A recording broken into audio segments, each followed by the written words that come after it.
Hi, welcome back guys. This is your sensei, back with another fanfiction. What if Naruto was a Uchiha Prodigy? This is the first part of. Now before starting, please give this video a like and subscribe to the channel if you want more videos like this. Now let's get into the fanfic. It had been another day of training for Uzumaki Naruto.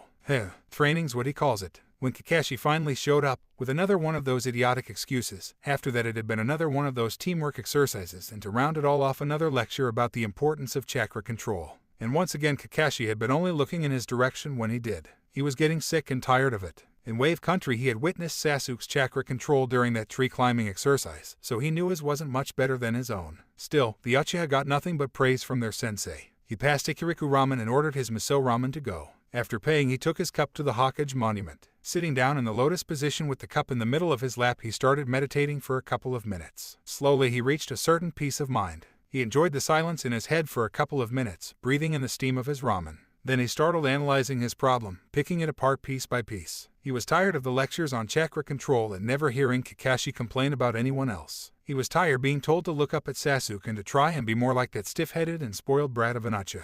The only solution to the problem he saw was to get better than him. Not just a little better, a lot. He would have to beat him with a mile before anyone would recognize him for it. But who could teach him? Not Kakashi for sure. He didn't want him to know about this training. Maybe Iruka would know a thing or two. He remembered his former teacher to have given a few lessons about it. Unfortunately he had dozed off during those hours. I'll make sure not to do that this time. With a renewed spirit he opened his eyes and started eating his barely warm ramen. Iruka had just finished teaching class when Naruto ran into him at the entrance of the Ninja Academy. He greeted his former student with a smile. Ano-sa, Iruka-sensei, I need a favor. Hello Naruto, what can I do for you? You remember those lessons about chakra control? Hi, what about it? Well, I decided to start taking that seriously but... The blonde genin scratched the back of his head. I forgot the technique you taught us to practice it. The elder Chunin laughed a little as Naruto finished his sentence. Guess I should have woke you before I started about an actual technique to practice it. It's alright, I'll show you. Iruka jumped up and picked a leaf of the nearest tree and placed it on his forehead. The trick is to release just enough chakra from your forehead to make the leaf float above it. Not enough and it won't move or fall back on your head, too much and it will shoot of your head and you won't be able to control it. As Iruka finished his explanation he concentrated and made the leaf float a few inches above his head. Now you try it. He picked the leaf out of the air and handed it to Naruto. Naruto pushed his head protector a little more up his head and placed the leaf on his forehead. He concentrated his chakra to his forehead and when he released it the leaf shot up like a rocket. After about a yard the wind picked it up. Iruka snatched it and handed it back to Naruto. Just as I thought. You obviously use way too much chakra. That's okay, just keep practicing. I'm sorry, but I've got some tests to correct. Good luck on the training Naruto. He weighed up. The Chunin looked back at Naruto. What is it? How long does it normally take to master this technique? Oh, it shouldn't take you longer than a few days. A week tops as it's a basic technique. Okay, thanks Iruka-sensei. Naruto had been training his chakra control for 3 days now. Mostly in his apartment as there wasn't any wind there and he could quickly grab the leaf as it flew out of his control. He had improved greatly and could finally hover the leaf above his head, but he still found himself lacking a great deal of control. The leaf now hovered about 15 inches from his head, which was fine inside his room, but outside the wind would still get a hold of it. Another 2 days later he had finally mastered the technique and he found his chakra control had clearly improved. His other techniques seemed to have become less taxing and he could make more shadow clones with the same amount of chakra. An idea popped in his head as he thought about this. Kage Bunshin no Jutsu. A clone appeared, holding his own leaf in his hands. Both Narutos pulled their head back and placed the leaf on their foreheads. The leaves once again flew high above their heads, but he managed to keep them steady nonetheless. Wow, this is more difficult than I imagined. But it's a good training nonetheless. A few hours later Naruto managed to regain some more control. Exhausted, but satisfied he fell down on the bed and decided to use this exercise on a daily basis. 4 days later 7 more clones had joined in on his little exercise. He was feeling more confident in his newfound control. It had already paid itself off. There was nothing like an army of clones to help out harvesting crops or babysit a small bunch of kids. And although the Jounin hadn't said anything, he was sure Kakashi had noticed something. He found it time to move on. He had already tried combining the exercise with the tree climbing, but stopped trying since he kept hitting his head on the ground. He needed something new, something bigger. Iruka was out of town this week as he had gotten a mission to Hidden Gras village. He decided to head for the town library. He never imagined the library to be so huge. Racks as high as the ceiling were stacked with scrolls. The problem wasn't finding an interesting jutsu to learn. There must have been thousands to choose from. The problem was that he didn't know which one would serve his purpose. He had tried talking to the cleric, only to got turned the cold shoulder. What the hell is it with these people that they hate me so much? I bet they wouldn't act like this to their precious Uchi. An idea struck his mind. He looked for a quiet place near the entrance and created a clone.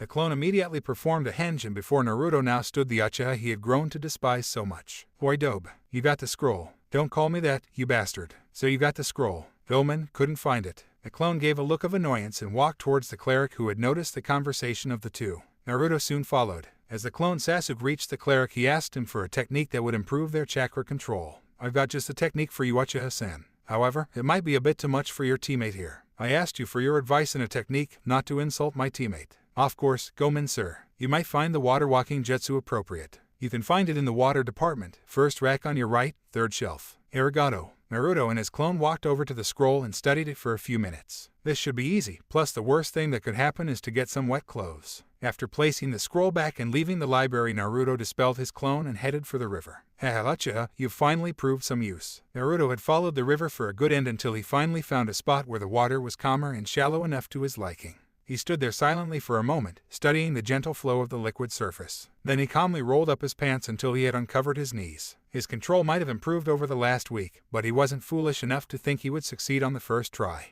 It had taken him a week to gain enough control to walk up a tree, and this wasn't simply sticking to a surface, this was creating a stable surface to walk on. Well, at least this time, the chance of hitting my head to the ground will be minimal. With that thought, he began channeling his chakra to his feet. He hovered 1 foot over the water and immediately violent wrinkles started disturbing the calm surface. Wow, that can't be good.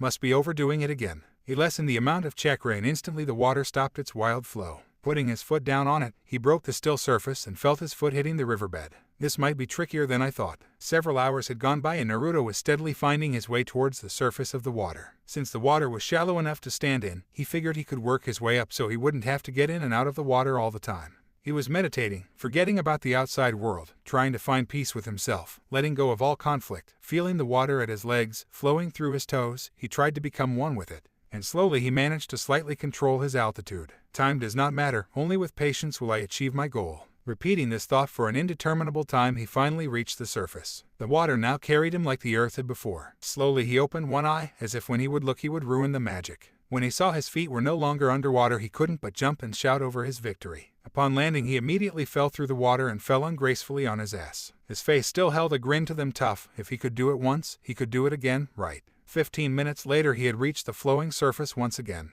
this time deciding to hold himself still for a couple of minutes until he had calibrated his chakra some more. Then he slowly tried lifting his foot, seeing if he had to readjust his chakra flow if he did. Luckily he didn't have to. Grateful and relieved, he started walking around slowly. It was not long before he felt confident in his newfound skill and started playing around with it. He had spent about 15 minutes skating across the river. When his stomach began to growl, he decided to head for Ikaraku. He was tempted to run to the center of the village across the water, but decided not since he wanted to keep his extra training secret.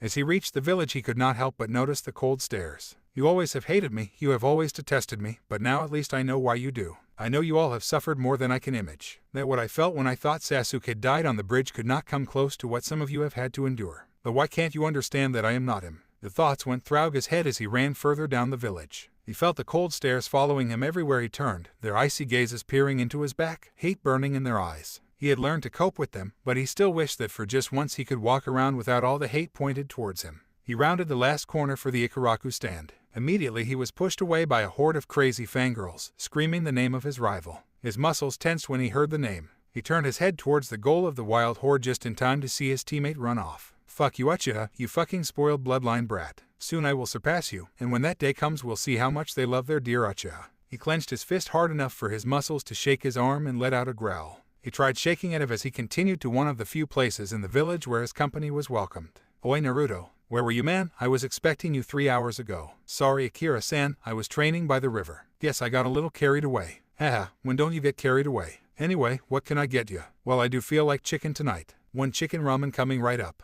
The old man smiled and turned to the pot of boiling water. Hey Ikai, can I ask you something odd? Haven't heard much else from you, kid. What's on your mind? Well, it's kinda hard to find the right words. The blonde paused for a long time. Kid, why don't you just mindlessly blurt it out like you seem to do everything else? Hey, Akira just grinned at the boy and give him a wink. He put the bowl of ramen on the counter and leaned a little closer. Look, Naruto, you've been a customer longer than I can remember and I doubt that your question would stop me from welcoming you here. So if you've got something on your mind, just speak up and I'll see what I can do for you. The blonde smiled when he heard those words. He stared into his ramen bowl for a few seconds, pondering over his old friend's words. Promise? Naruto looked Akira deeply in his eyes and saw nothing but honesty when the man answered on the face of the fourth, holding his hand to his chest and pointing towards the Hokage monument. The young genin smiled again, then he took in a deep breath of air to build up his courage. Do you know why the people of the village hate me? Akira sighed and looked down. His face showed shame and disappointment. Hi, but unless you want my head chopped off and put on a pike, I can't tell you why. Naruto, however, didn't look sad or disappointed. He knew why, ever since he graduated from the academy. He remembered that day like it was yesterday, as it was one of the happiest of his life. Finally, he had figured out where all that hate came from, and those whiskers. It also had been the first time that someone had stood up and vouched for him. Iruka had saved his life in more ways than one. Thanks, he said, then turning his head back to his ramen, indicating he didn't want to discuss it any further. After finishing his meal, he had returned to his house as it was getting late. He had been training, so he wanted to get some rest. On the way, he almost ran into his raven-haired teammate. But as the two's eyes met, however, a multitude of girls' screams filled the air. Naruto witnessed his rival's appearance suddenly exchanged for a log of wood right before being jumped by 6 girls. As he looked at the faces of the adults who were nearby the event, he saw nothing but smiles on their faces. Smiles that rapidly turned to sour disgust as they saw him standing there. Angry, he took to the rooftops to escape their stares. No matter what I do or how good I become, they'll never recognize me for what I am.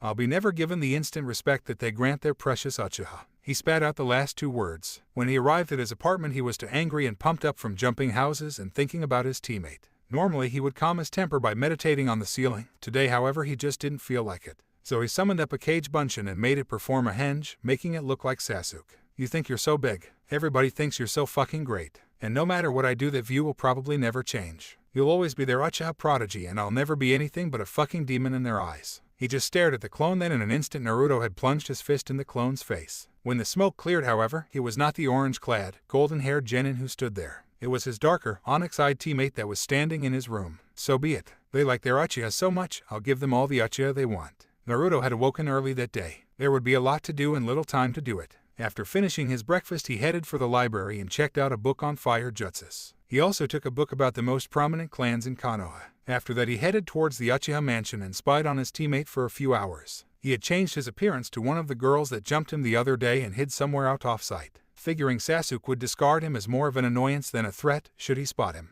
Naruto was taking notes on the Uchiha's movements, analyzing his teammate as he was practicing against the dummies in the courtyard. After an hour, he began seeing through the motions and started to see some logic behind his movements. But then it seemed that the show was over as Sasuke went back indoors. He looked at his watch and noticed he had to leave as training would start soon anyway, he remarked to himself, remembering his sensei's habit of unpunctuality. The man was even late when they received missions, for God's sake. Naruto cursed him for it then more than usual, as they had to make up for it by working harder or longer as the result of the hours of wasted time. Ah well, at least nobody will ever trick me into not eating breakfast again. He came out of his hiding place and started reading up on some of the fire jutsus. As he flipped through the pages, he noticed that the techniques depended little on precise chakra control. He cursed himself that he had never started learning them sooner. They seemed rather basic, and a lot of them weren't nearly as complicated as he had thought them to be. Before arriving at the bridge, he put the book back in his backpack. Sakura and Sasuke had already arrived at the bridge and were standing on their usual positions. For Sakura, that position being in a 5-yard radius near Sasuke, desperately trying to make some way of conversation.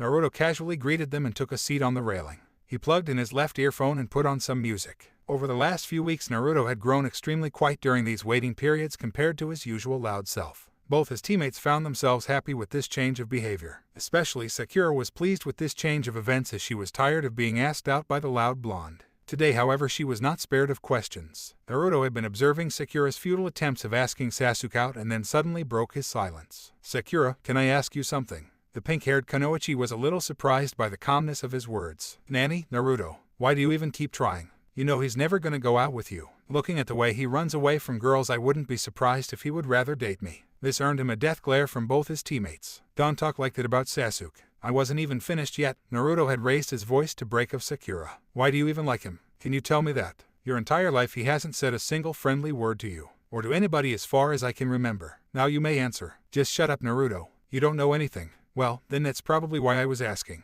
However, you don't seem to have an answer either." Sakura fumed anger as she was dumbstruck to answer. Naruto just stared in her eyes, waiting for a reply that would never come. Sakura simply turned her back towards her teammate and walked back towards the object of her affection. Naruto now plugged his other earphone as his head, grinned and took up a lotus position against the bridge railing.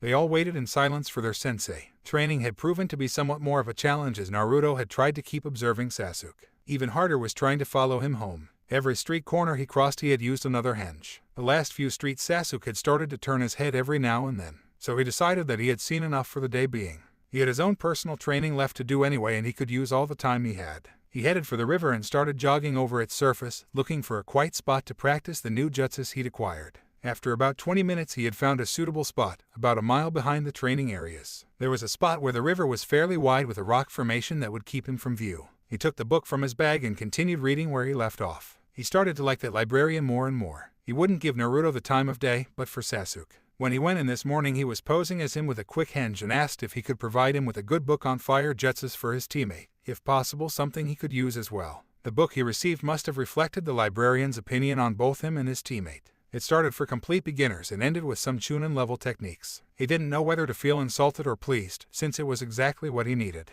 The book was simple and to the point. The introduction was only a page long and thereafter immediately followed by a simple technique. Technique number 1, Breath of Flame. Description: a simple technique used to introduce students to the principles of fire jutsus. With this technique a small flame is produced from the mouth, varying between 10 and 30 inches. Rule number 1. First time students please note to turn your back towards the book while practicing the techniques. Then followed the further instructions of molding chakra, making seals and releasing the molded chakra. It took Naruto only a few minutes to successfully execute the technique. He played with it for a couple of minutes to test his level of control. When he was satisfied he moved on to the next one, which handled the spitting of very small fireballs. He kept repeating this process for about 2 hours, after successfully having learned 6 minor techniques. Skipping a few pages ahead, he noticed that Sasuke's favored Grand Fireball and Fire Flower techniques were only a few pages further. They would have to wait though. He was hungry and on a tight schedule. He performed what had become his trademark seal. 3 shadow clones appeared next to him. Backup team reporting for duty, sir. He saluted to his crew and stood for them.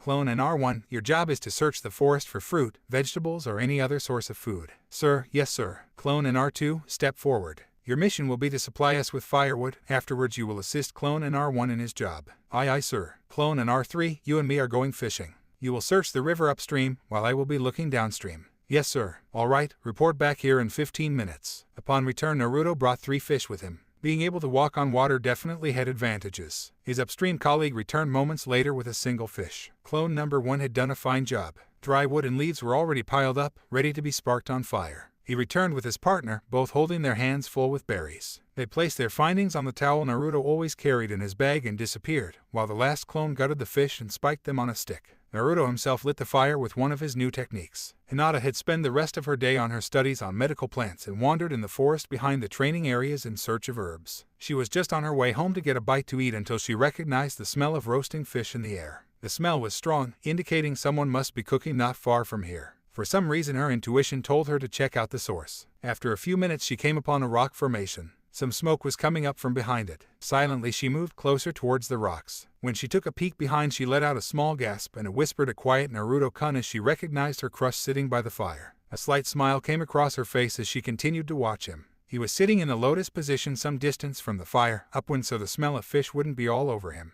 His face was pointed upwards. Suddenly he seemed to grab something above his head and looked at the fish. He was definitely holding something in his hand since he had raised it and was looking as if inspecting something. Hinata leaned closer to the rock surface to get a better look on the object he was holding. She must have brushed against a loose rock or something because the next thing she heard was the sound of rock falling on rock. Naruto looked up at the sudden noise. Shit, someone's spying on me. Got him it? Who and how much have they seen? I have to find out. He stood up and moved as fast and silent he could towards the point of the sound's origin, hoping the intruder hadn't already fled or didn't hear him coming. Instead of running around the rock to see behind the corner he jumped on top of it and simply looked down at the voyeur. Hinata. Hinata nearly fell back from surprise as she heard him. She should have run, she still wanted to, but she couldn't. Would he think of her then? What should she do? What should she say? Hello Naruto-kun. Hi Naruto-kun. That's a first. Divided by I. He knew Hinata from the academy. He had always found her a little weird, but something told him she was a nice person. You hungry? Hey, Nanny. Why would he ask me if I'm hungry? He must know I was watching him. Why would? Are you hungry? I'm making dinner, but I'm not a real fish lover. Besides, we're both genin, we should get to know each other. Is this really happening? Naruto-kun asking me to have dinner with him. Please don't let this be a dream. I yelled out like that, Naruto-kun. Okay then, hurry up, I think my fish are burning. They weren't. Phew, they're okay. For a minute they got me worried there. He picked up 2 of them and placed them a little further from the fire to prevent them from burning and presented the other 2 to his unexpected guest. Hinata took the smaller one and gave out a slight arigato. Both sat down near the fire and started eating. So Hinata, what were you doing out here? I was gathering medical herbs in the forest. You seem to have wandered off quite a bit. There's not much growing here. He let his eyes wander over the open place covered by nothing but stones that ran right into the river. At one time the river must have reached to this height. Hinata blushed and bowed down her face, looking down at the ground. Oh no, I was on my way home until I smelled roasted fish. Naruto scratched the back of his head in a gesture of embarrassment. Yeah, well, I guess that was a dead giveaway, he said, laughing the words. A gentle smile graced Hinata's face. Were you training here, Naruto-kun? Kinda, but it's okay. I enjoy the company. Arigato. How's your fish? It's good. Glad you like it. Both continued talking for several hours. It was rare that Naruto had someone to talk to, so when he did he tried making the conversation last as long as he could. Say Hinata, do you like ramen? I guess so, yes. Great. We could have dinner sometime at Ikaraku's. If you don't mind, of course. I don't mind. I would really like that. Alright, it's a deal. Tomorrow at 7, okay with you? Hi. It had started getting dark and the fire had long gone out. It's getting late now though. What say I walk you home? Okay, Naruto-kun. Both packed up their bags and together they walked through the forest leading to the training areas. When they reached the city streets, night had already covered Konoha in its blanket of stars and darkness. Hinata was happy that her face was concealed by shadows. The only light falling on them was that of the moon and the lights inside the houses, penetrating through the curtains. She had been blushing for quite some time now, as the side-by-side walk to her home was like a fantasy of hers. Her crush was walking her home, making sure she would be safe from harm. She was disappointed as they arrived at her home. It was the end of a beautiful dream. This is where I live. Arigato for walking me home, Naruto-kun. You're welcome. So I'll see you tomorrow at 7, okay? Hi. Okay, good night, Hinata. Good night, Naruto-kun. When he arrived at home, Naruto mused over the day's happenings. He felt good tonight, having accomplished and learned a great deal and getting to know Hinata better. He hated being alone and always welcomed a new friend in his life. Too bad he hadn't done any chakra training today. Well, he had done the leaf forehead thingy, but then he met Hinata. He remembered the occurrence and noticed there was something else. Something he was thinking at that time. Yeah, that was it. He couldn't watch the fish roasting when floating the leaf above his forehead. Suo, let's try if I can do it at other places. I've got a few more hours to spend before hitting the sack. He picked up a leaf from the stack he kept around the house and placed it on the palm of his hand.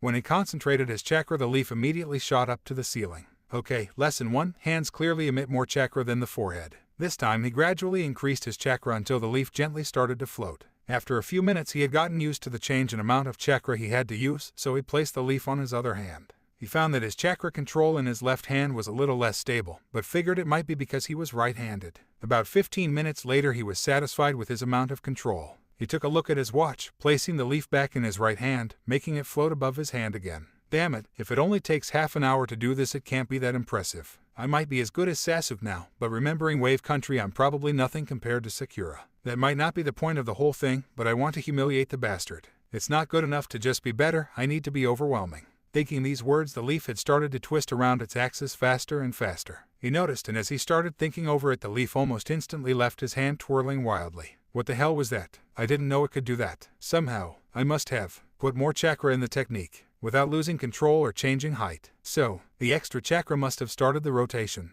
Okay, well anyway, if I did it by accident, I have to be able to do it again, right? More than an hour had gone by before he finally started to comprehend the workings of the technique. Jesus, this is hard. I don't even know why I'm doing this and if it even would pay off, but if it's this hard, it's gotta be good. Slowly but surely he found the way to make the leaf spin in his hands again. Attempts to make the leaf spin faster proved futile, as it would simply spin out of his hand. ARGH. Do I have to pin you down or what? He cursed at the leaf that was now tumbling down the air again. Actually, yeah, let's try that. See how you like that, you little fucking piece of. He continued expressing his unsatisfied demands of the leaf's performance. Hurriedly he walked over to his desk, picked up the metal paperweight and placed it upon the leaf he held in his hand. Now let's see you fly, huh? He lifted up both objects with his chakra. He needed to put in a whole lot more, cause of the added weight, but knowing Naruto, that wasn't much of a problem. Once he gained enough control to keep the paperweight at a steady height, he started the rotation. Slowly, but surely the paperweight's movement started to increase. When it came to the point where the leaf would get out of control because of wind friction, it stayed steadily rotating in his hand. Yeah, you ain't so hot now, are you? He continued spinning the weight above his hand furiously, trying to keep increasing the speed of rotation. But after reaching a certain speed, the weight seemed to spin out of control and went flying through the room. It crashed into the wall, making a dent in the stone as well as the metal surface of the weight. Fuck, I thought I hit something there. Oh well, back to the drawing board I guess. Where's the leaf? He looked around for a few seconds. He didn't see it fall anywhere or fly in his usual manner. Where did the damn thing go? Oh well, better pick up the paperweight. I'll probably just hurt my foot against it in the morning otherwise. When his fingers reached the bottom though, he quickly pulled back. Shit, hot hot hot hot hot. He ran for the faucet and turned on the cold water. Man, what the hell made that thing so hot? It was levitating 3 inches above my hand. It should be room temperature. He went back to the weight, picking it up with a wet towel. Inspecting the underneath only made things more strange. Again, there was no trace to the whereabouts of the missing leaf, but the underneath of the weight looked as if it had been polished on a piece of sandpaper. A spiraling pattern was visible on the place he concentrated his chakra. What the hell? Tonight's only getting stranger and stranger. Maybe I should call it a night before things get out of hand. It's late anyways and I've got training tomorrow. I'll figure out what's caused this then. He put the paperweight on the kitchen sink to let it cool off and placed a kunai on his papers to keep them from drifting around. Then he hit the sack. At 7, Naruto got out of bed, fixed himself a quick breakfast, and headed off to Sasuke's house again. He had brought a notebook with him this time. Once more he found his teammate training in the Uchiha courtyard, while Naruto hid himself somewhere out of sight in the form of one of the raven-haired boy's fangirls. His disgust for his teammate only grew as he observed his actions, taking notes and making sketches of his movements. What's so fucking special about you, Uchiha?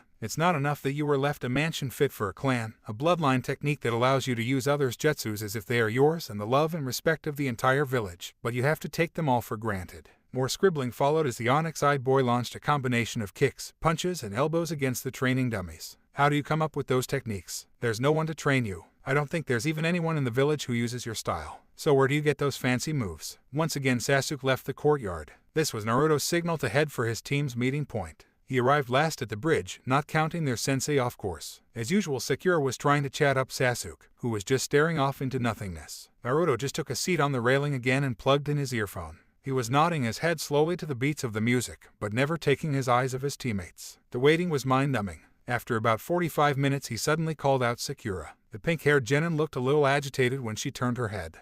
Looks like she remembers the little talk we had yesterday. Good, this could be worthwhile. Yes, Naruto, she sighed. You got an answer yet? The blonde asked, removing his headphones. Are you there again with your stupid questions? Look, Naruto, I don't know what you're trying to do, but you're starting to piss me off. So if this is some plan of you to get me on a date, just give it up, cause it will never happen. Naruto didn't even blink. Yesterday, he was just being curious and rational. It had been a simple question. He hadn't expected an answer and had turned out to be right about it. Today, he just liked being an asshole. He slowly stood up and walked towards Sakura, holding his hands behind his back. When he stood in front of her, he slowly leaned forwards inches from her face. Then he softly spoke, "Do you think I look like I care?" He turned his back to her and walked back to his spot. Sakura, on the other hand, launched a fist towards the back of her teammate's head. Naruto had expected it, however, and made a circular motion. He caught her arm and held it in a tight grip. His hand fitted easily around her slender arm. Sakura was surprised by the blonde's sudden movements. His next words surprised her even more. If you need to use violence to prove a point, you have already lost the argument. With that, he released her arm and moved on like nothing had ever happened.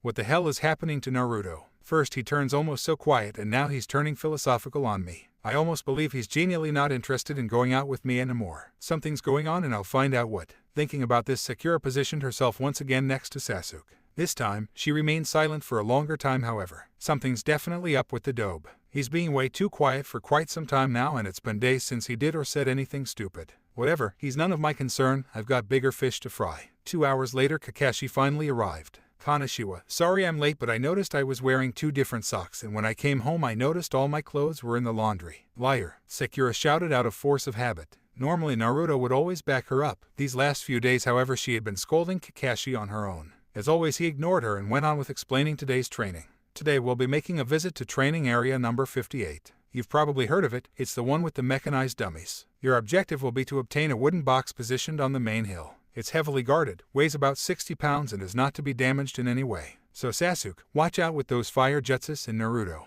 Just don't drop it. You've got till 5 to obtain the box by any means and deliver it to the following address. With that, the silver-haired jounin disappeared in a puff of smoke. When it cleared, a piece of paper with the address on it was left. Naruto picked it up and stuffed the paper in his pocket, after which he took off in the direction of the designated area. Sasuke and Sakura quickly picked up his pace. It wasn't long before the raven-haired boy took his place in front of Naruto as they jumped from rooftop to rooftop through the village. A fucking cocky bastard. Divided by eye. 4 minutes later they arrived at the area entrance. Sasuke stopped and started summing up the situation. Okay, what I know of the area is that it spans about an 8-mile diameter, including a small forested area, and a small creek runs down from the central hill. This area here provides little to no cover, and far as I know there are about 80 or so animated dummies set up on strategical points. This is probably a simple go-get training that should test our offensive capabilities. I suggest we make our way to the creek and follow it to the main hill. I'll take point. Naruto, you guard the back. Sakura, you'll be support. Negative. Excuse me, Sasuke asked, amused as if disagreeing with him on matters of shinobi was the dumbest things to do.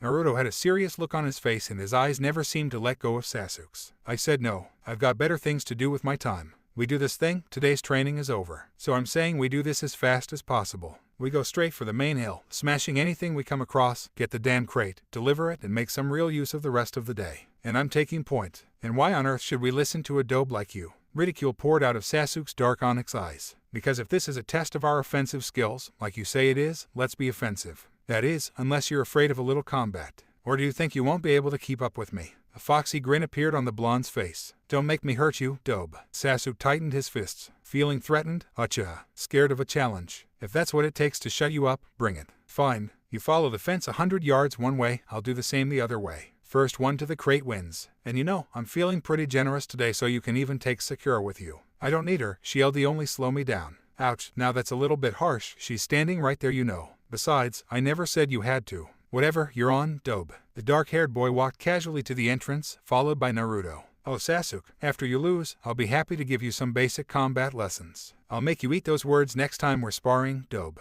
Whatever, let's just get started already. Both boys darted off in a wild blur. After passing the said 100 yards, both disappeared from view in the canopy. Sakura had been standing there dumbfounded as the argument had found place. She had wanted to speak up to stand by Sasuke's case, but had been cut short by both boys every time. When Sasuke had finally said something about her, she felt the words as if they had been a stab to the heart. I would only slow you down. She sobbed the words quietly to herself. Now this sure is interesting, but it verifies my suspicions. Anyway, I ought to keep an eye on those two. Should do something about her as well though. In another puff of smoke, Kakashi appeared in front of the pink-haired genin, startling her and making her lose balance. Ungracefully, Sakura fell on her bottom, looking up to the tall silver-haired genin.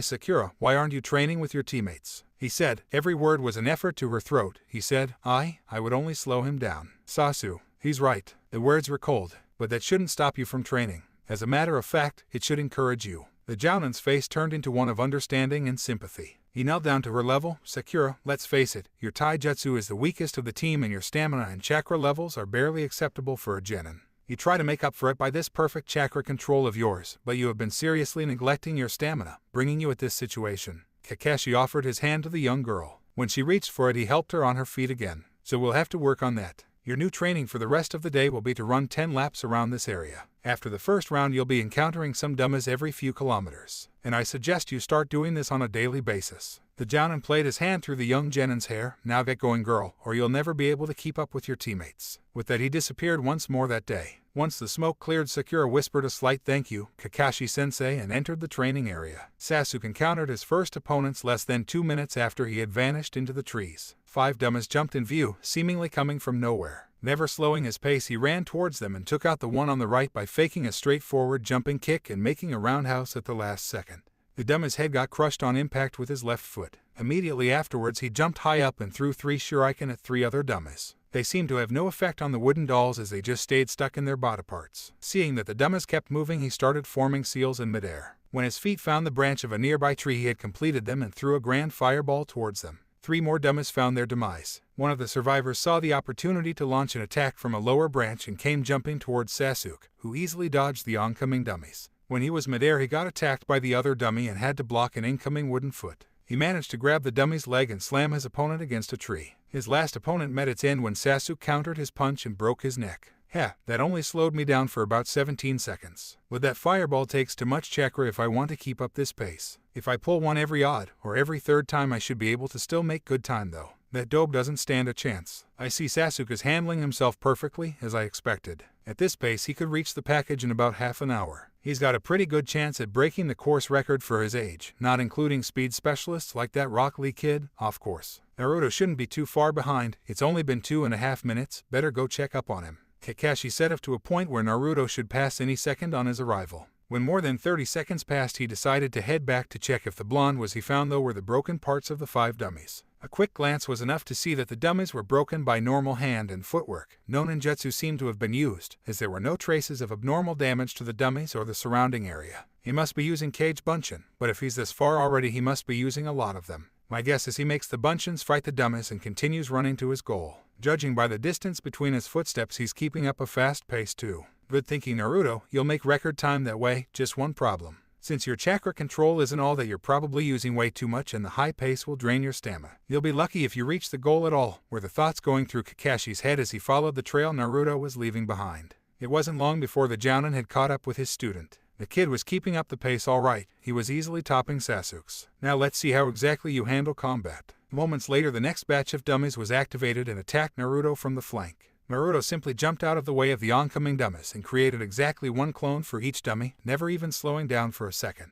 The clones made short work of the opponents. When one dummy was defeated, the victorious clone would help out another, ganging up on the remaining dummies. The whole fight lasted less than 10 seconds. All 6 clones had survived the ordeal, but they were in bad shape, sweating profoundly and trying to catch their breath. Clones are created with a fixed amount of chakra. This amount determines their stamina and the amount of chakra they can use. They can't regain any stamina by resting, and their lifespan is determined by the amount of stamina they have at creation and the amount they use in fights or other activities. Now, your chakra gets split up evenly among you and your clones, plus he needs a steady amount of it to keep up this high pace. That and the constant replenishing and distributing of his supply should wear him out significantly. Either Naruto got lucky when he made these clones, or he had a pretty good idea of the amount of clones and chakra he would need to win this fight. But that would require a good deal of control. Could he really have improved so much in such short time? That would be amusing, interesting, and doubtful. It's not like his stamina has grown so much lately either. I just hope he's not getting it from somewhere else. His signature seems clean though. The Jounin made a frown at these thoughts. There was definitely something going on with Naruto.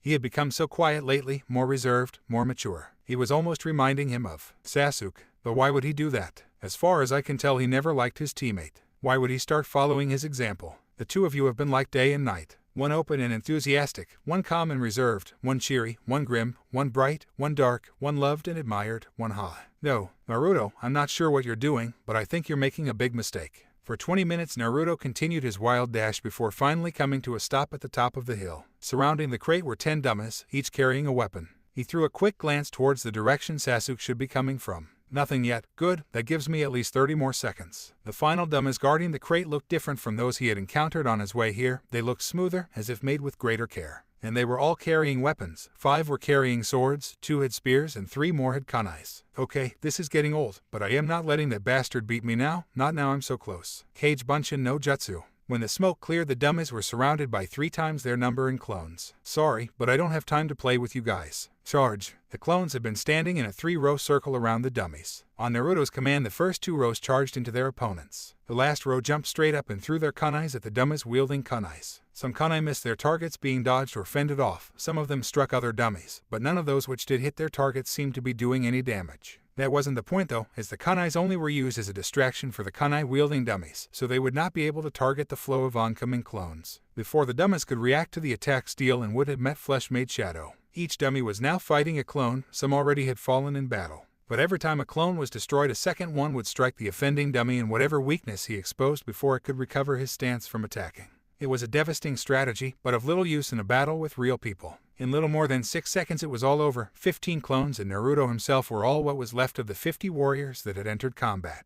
Naruto was leaning with his hands on his knees, catching his breath. After a few moments he felt sufficiently recovered and dragged himself towards the crate and positioned himself on top of it. The long run had exhausted him, his legs felt sore and his lungs were burning. He needed to train more on his physique. A ninja shouldn't show weakness, and exhaustion clearly is a sign of one. Tomorrow he would add running a few laps around the village to his list of things to do. The clones had formed a circle around him, with their backs towards him, sitting in the lotus position. There was no need for them anymore, but discarding them would just be a waste of chakra. Naruto didn't fully understood how or why, but there was something about having a multitude of clones around. Things seemed to be simpler. It was as if his mind became divided into smaller pieces, each thinking for themselves. He knew what every clone was thinking about, and they knew every thought and desire of him. Sometimes he was surprised of what went on in the minds of the fellas. The clone directly in front of him was counting the time for Sasuke to arrive. The one to his right imagined various ways to get the crate to its destination. Another one wondered how Sasuke could get those fancy taijutsu moves. The one directly behind him was reliving the events that happened last night with Hinata. Naruto had enjoyed those moments of peace, just talking with someone.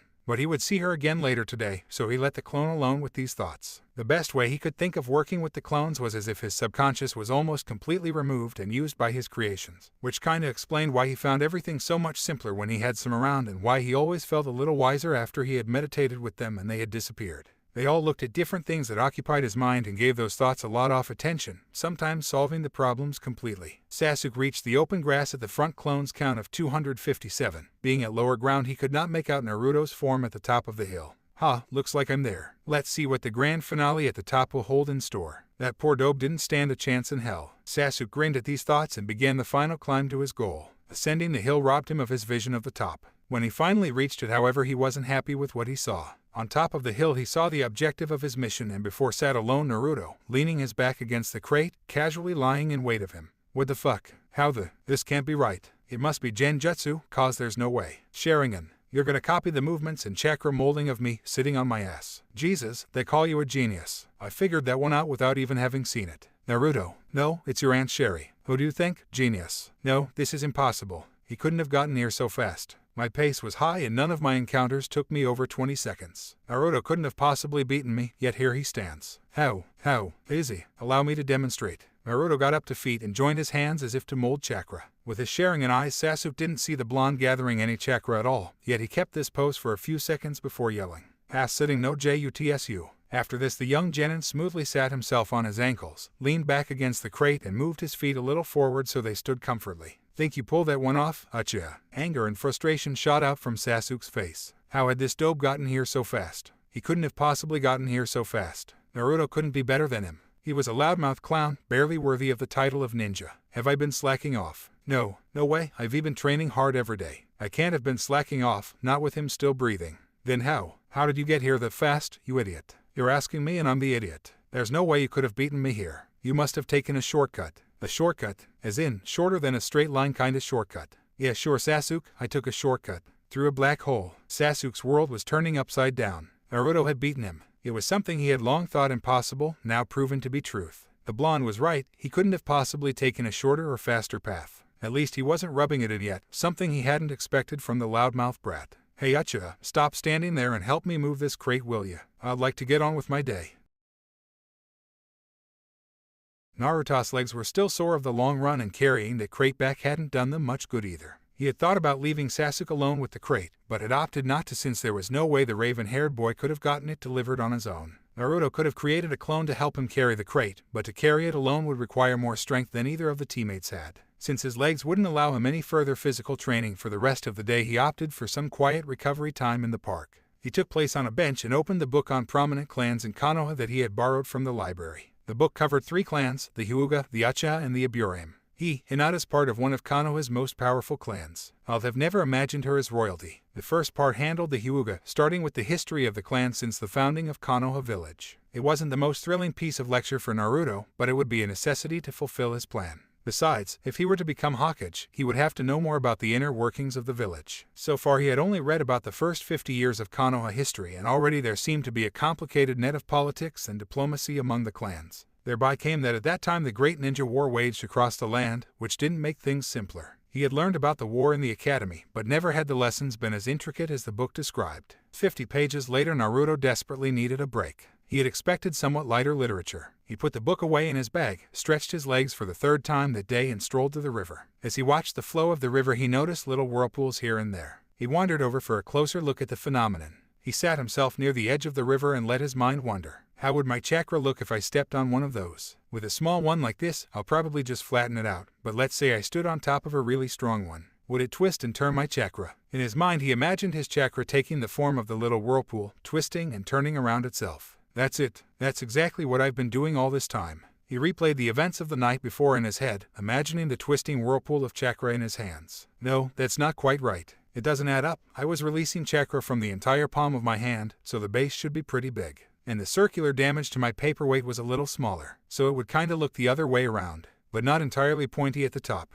Imagine I would have made it completely cone-shaped. I would have probably completely drilled through it. Hey, now that would be cool. If I could develop that technique, it would be as if I would be punching people with a drill instead of just my fists. With renewed enthusiasm, he stood up and wanted to run over to the forest to try out his theory on the trees, but then his legs cramped up again. Wow man, I really have to start working on those fast long-distance runs. It was 7:03 and Hinata had been waiting at Ikaraku for the last 6 minutes. She was sitting quietly in the corner of the stand, waiting in her shell, already almost completely forgotten in the old man's mind. I hope he hasn't forgotten about me. Please don't let him have forgotten me. No, he's probably just a little late. I shouldn't have come here so early. I only make myself more nervous if I show up early. Naruto wouldn't just forget about me. He would never break his word like that. It's only a few past 7, I'm sure he'll show up any time now. But what if he doesn't? Oi, Hinata. The timid pupil-less girl startled as the blonde boy made an enthusiastic appearance. Hi, Naruto. Sorry I'm a little late. Overdid myself a little at training today. I hope I haven't kept you waiting too long.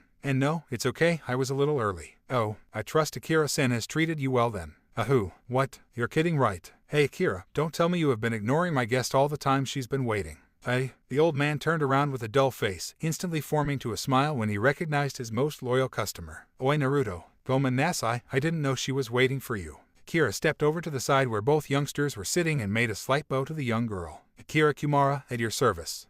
Excuse me, but you seem to be lacking something in your eyes. Akira, Baka, Hinata is a Hyuga. They are the most respected clan in Konoha, and they all have eyes like that. Oh, I get it. Too respected to eat a lowly little ramen stand.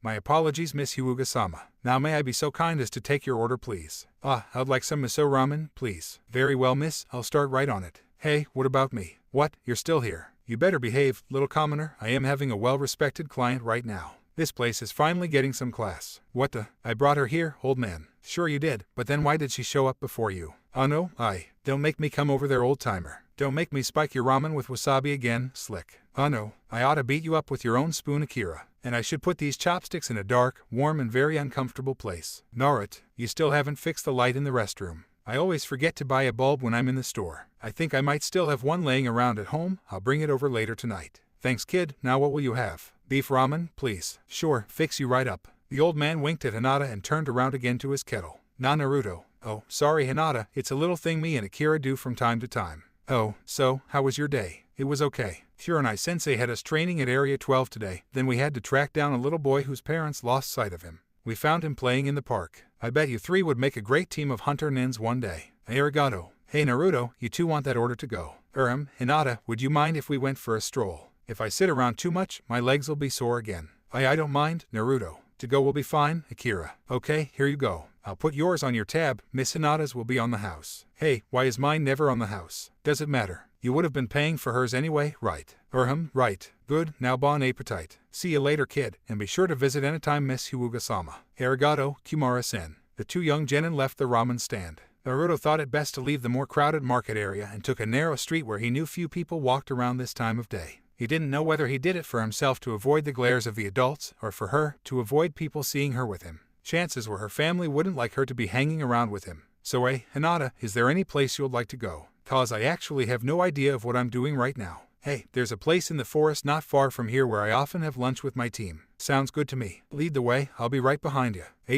Few minutes later they arrived at a small open area in the forest. Naruto noticed this place was indeed often used. The grass was flat at certain places and there were traces of a recently made cooking fire. Nice place you guys got here. Arigato. Suo, how do you get along with your team? Well, okay, I guess. Kiba's nice, in his own way. Shino, well, he rarely sighs anything at all, but he always knows what's to be done. What about Kurenai? Kurenai's a good person as well as teacher. She always looks after us and never puts us down. I like her. Seems like you got lucky then. You don't like your team, Naruto. What's there to like? I thought at the academy. That you liked. Sakura. Hinata's voice was even softer than it was normally. Her eyes fled down as she spoke, as if she regretted speaking the words before she said them. Every letter of them seemed to hurt her while she formed the words in her mind, yet it was a question of which she had to face the answer. Yeah, guess I did back then. But I've come a long way since the academy. The blue-haired girl's eyes slowly looked up, showing a sparkle of hope. Really? Naruto seemed firmly focused on a particular piece of beef in his cup of ramen as he kept poking it with his chopsticks. Yeah, well, I honestly don't remember what I ever saw in her. I mean, she's pretty and all, but all she's ever interested in, or talks about or sides up with is Sasuke.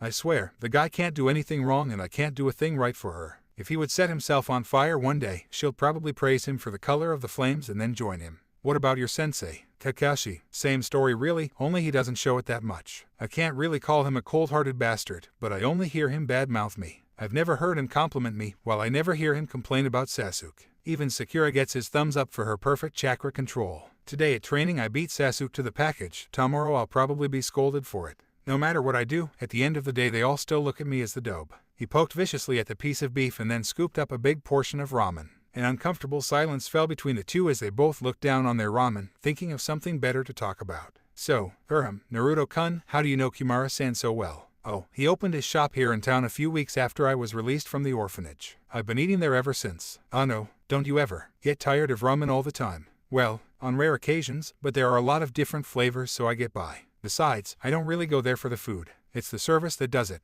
Ikaraku's the just about only place in town I get welcomed with a smile. Oh, but don't you ever cook at home? The blond boy blushed ever so slightly, scratching the back of his head before looking up with an innocent grin on his face. I can't cook. But those fish you made the other day, that was about the limit of my cooking abilities. Kakashi made those once when we were on a mission. It's not really hot cuisine either. You just take a fish, gut it and shove it on a stick. Anyone can do that. Why would you like me to teach you? You'll do that, if you want to. Are you kidding me? That'll be great. When do we start? I could come over tomorrow if you like. Great, I'll make sure my kitchen is in order then. The two of them talked for another hour before they decided to go their own ways. Naruto headed home to pick up the lamp he promised and then left again to bring them to the old Akira. Then he was off again, dashing for the woods to make use of what little daylight he had left. He started off about the same way he did last night, picking up a rock, gathering enough chakra in his hand to make it float and then making it rotate as fast as he could. Once again the rock suddenly shot out of his hand like the paper weight had last night. This time the rock had landed upside down so Naruto could inspect the bottom of it without burning his hands. The rock apparently was less resistant to the friction of his chakra, since the spiraling circle was much deeper this time and the grooves were showing much clearer. The circle was about 3 fingers diameter. Now how am I supposed to shrink you down at the top?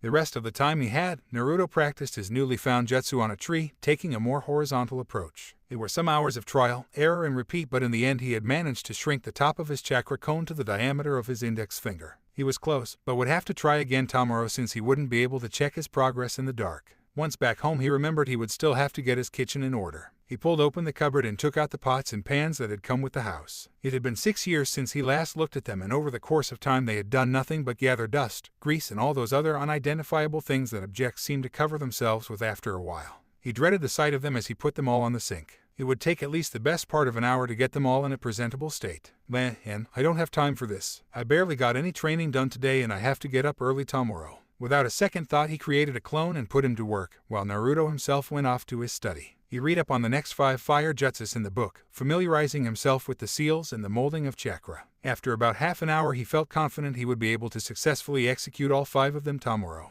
As far as ninjutsu went, he was fairly sure he was nearing Sasuke's level, but his problem lay in the field of taijutsu. But where does that asshole get his moves? I've never seen that style anywhere else, so it must be self-taught. Still, it's way too evolved to be his own, so it must be a house style. Then there must be records of it somewhere. The clan's been around for over 150 years, so someone must have at least tried to take over or find a response to the Uchiha style. Then again, we are talking about a clan of copycats. One day I'll get to the bottom of this. For now I'll just stick to analyzing his moves. Maybe later I'll take my chance in the library or go have a look-see at his place. By now the clone had finished up in the kitchen and had done some minor cleaning of the living room. There wasn't much to clean up anyway. Naruto never spent much time indoors. Being satisfied with his work, the clone discarded himself in a puff of smoke. Naruto himself spent another hour reading up on Hyuga history. There were still 15 pages of history before the book would handle about the Hyuga bloodline and their use of it in their Juken fighting style, but fatigue was getting to the blonde. The day had been a long one and tomorrow would be no better. Suddenly it seemed like the day wouldn't just give itself up so suddenly. Naruto was just about to put out his pants as he heard one of his floorboards creaking behind him. He knew his house and that floorboard didn't just creak on his own. Some parts of the roof did on windy days, but each part of the house had its own particular noise. Instinctively he grabbed for 2 kunai on his legs and twisted himself. Nothing to be seen, but he knew he wasn't alone in his home. He glanced around through the open part of the screen that separated his bedroom from the rest of his house, looking for any cast shadows or other traces of the intruder. I rarely ever get any visitors, let alone at this hour, so I'm not picky about them. But I do tend to get those who don't knock out as soon as possible. No answer. He tried sensing for chakra, something that wasn't really his specialty, but he got lucky. He should be about a yard behind the screen, a few foot to the right. Silently he created a shadow clone. Without making any sound, Naruto moved so his opponent would be right in front of him, separated only by the thin paper screen. His clone then suddenly jumped into the other room, ready to throw his first kunai, but then suddenly yelling "Stoop" at his creator. Naruto was about to throw his kunai at the intruder, but then suddenly lowered it as he heard the clone's mental signal and the supporting scream. The clone holstered his weapons and then returned to the bedroom. Naruto put on his shirt and on his turn entered the living room. I'd never suspected anybody who had sprinted 5 miles would be jumping around this way later on the day. It's not something I would recommend to everybody either. So are you going to tell me anything about it, or are you just going to hush up about it all and pretend like nothing happened? Tell you about what? How about the fact that your chakra control has drastically raised so suddenly, or how you improved your taijutsu? It may be most interesting of all, how you did those two at the same time. What's wrong with me improving my skills as a ninja? There's nothing wrong with that, I'm just worried about you losing your skills as a person. You seem to be growing more distant from your teammates. Naruto thought about his sensei's comment for a second and then started laughing slightly. How can you say that Kakashi-sensei, when there barely ever was a team to begin with? This finally pulled Kakashi's eye away from his little book. He gave a serious look to his student and finally said, I know you and your team don't always get along, Naruto, but I could always depend on you when the need arose. Now, however, it seems things are getting out of hand. So of course the problem must lay with me. That's utter crap, sensei. Why don't you bother Sasuke about it? It's not like he's got the perfect personality. Or what about Sakura? No, forget Sakura, we both know that she's a total lost case. How would your team spirit be if you were paired up with a fancy training dummy with a henge on it and its bitch? I see. So do you want to transfer to another team? And then what? Doing missions with two other people who hate my guts, not just for breaking up their perfectly good team, but also for being what I am. So we could have two worthless teams. Fuck that, sensei. The team just has to accept me for who I am, and if they can't handle that, so be it. But I'm not running away. Naruto unconsciously scratched his left hand after reaching the end of his sentence. Kakashi noticed, and as he looked down on it, he remembered the first time he had heard those words from his student. That mission had changed his perspective of Naruto a great deal. He wondered if his student would reveal another part of himself again. Okay, the silver-haired Jounin said as he started reading his book again, that'll do for now. But if the situation does not improve over the next few weeks, I'm booting you out myself. That was a prospect neither teacher or student looked forward to. It would surely put a stop to Naruto's plan. Kakashi didn't want to put his student through this either, but if he didn't, there was no telling what Naruto could get himself into. Besides, he liked Sasuke, but one of them on his team was enough. After Kakashi took his leave, Naruto once again headed for his bedroom. He was surprised to find his clone there, sitting in a meditating position. Making a quick mental contact with it, he learned that the clone wanted to think about some things for a while. Naruto was a little confused about this answer, but disregarded it as he was too tired for discussion, and since the clone was probably right.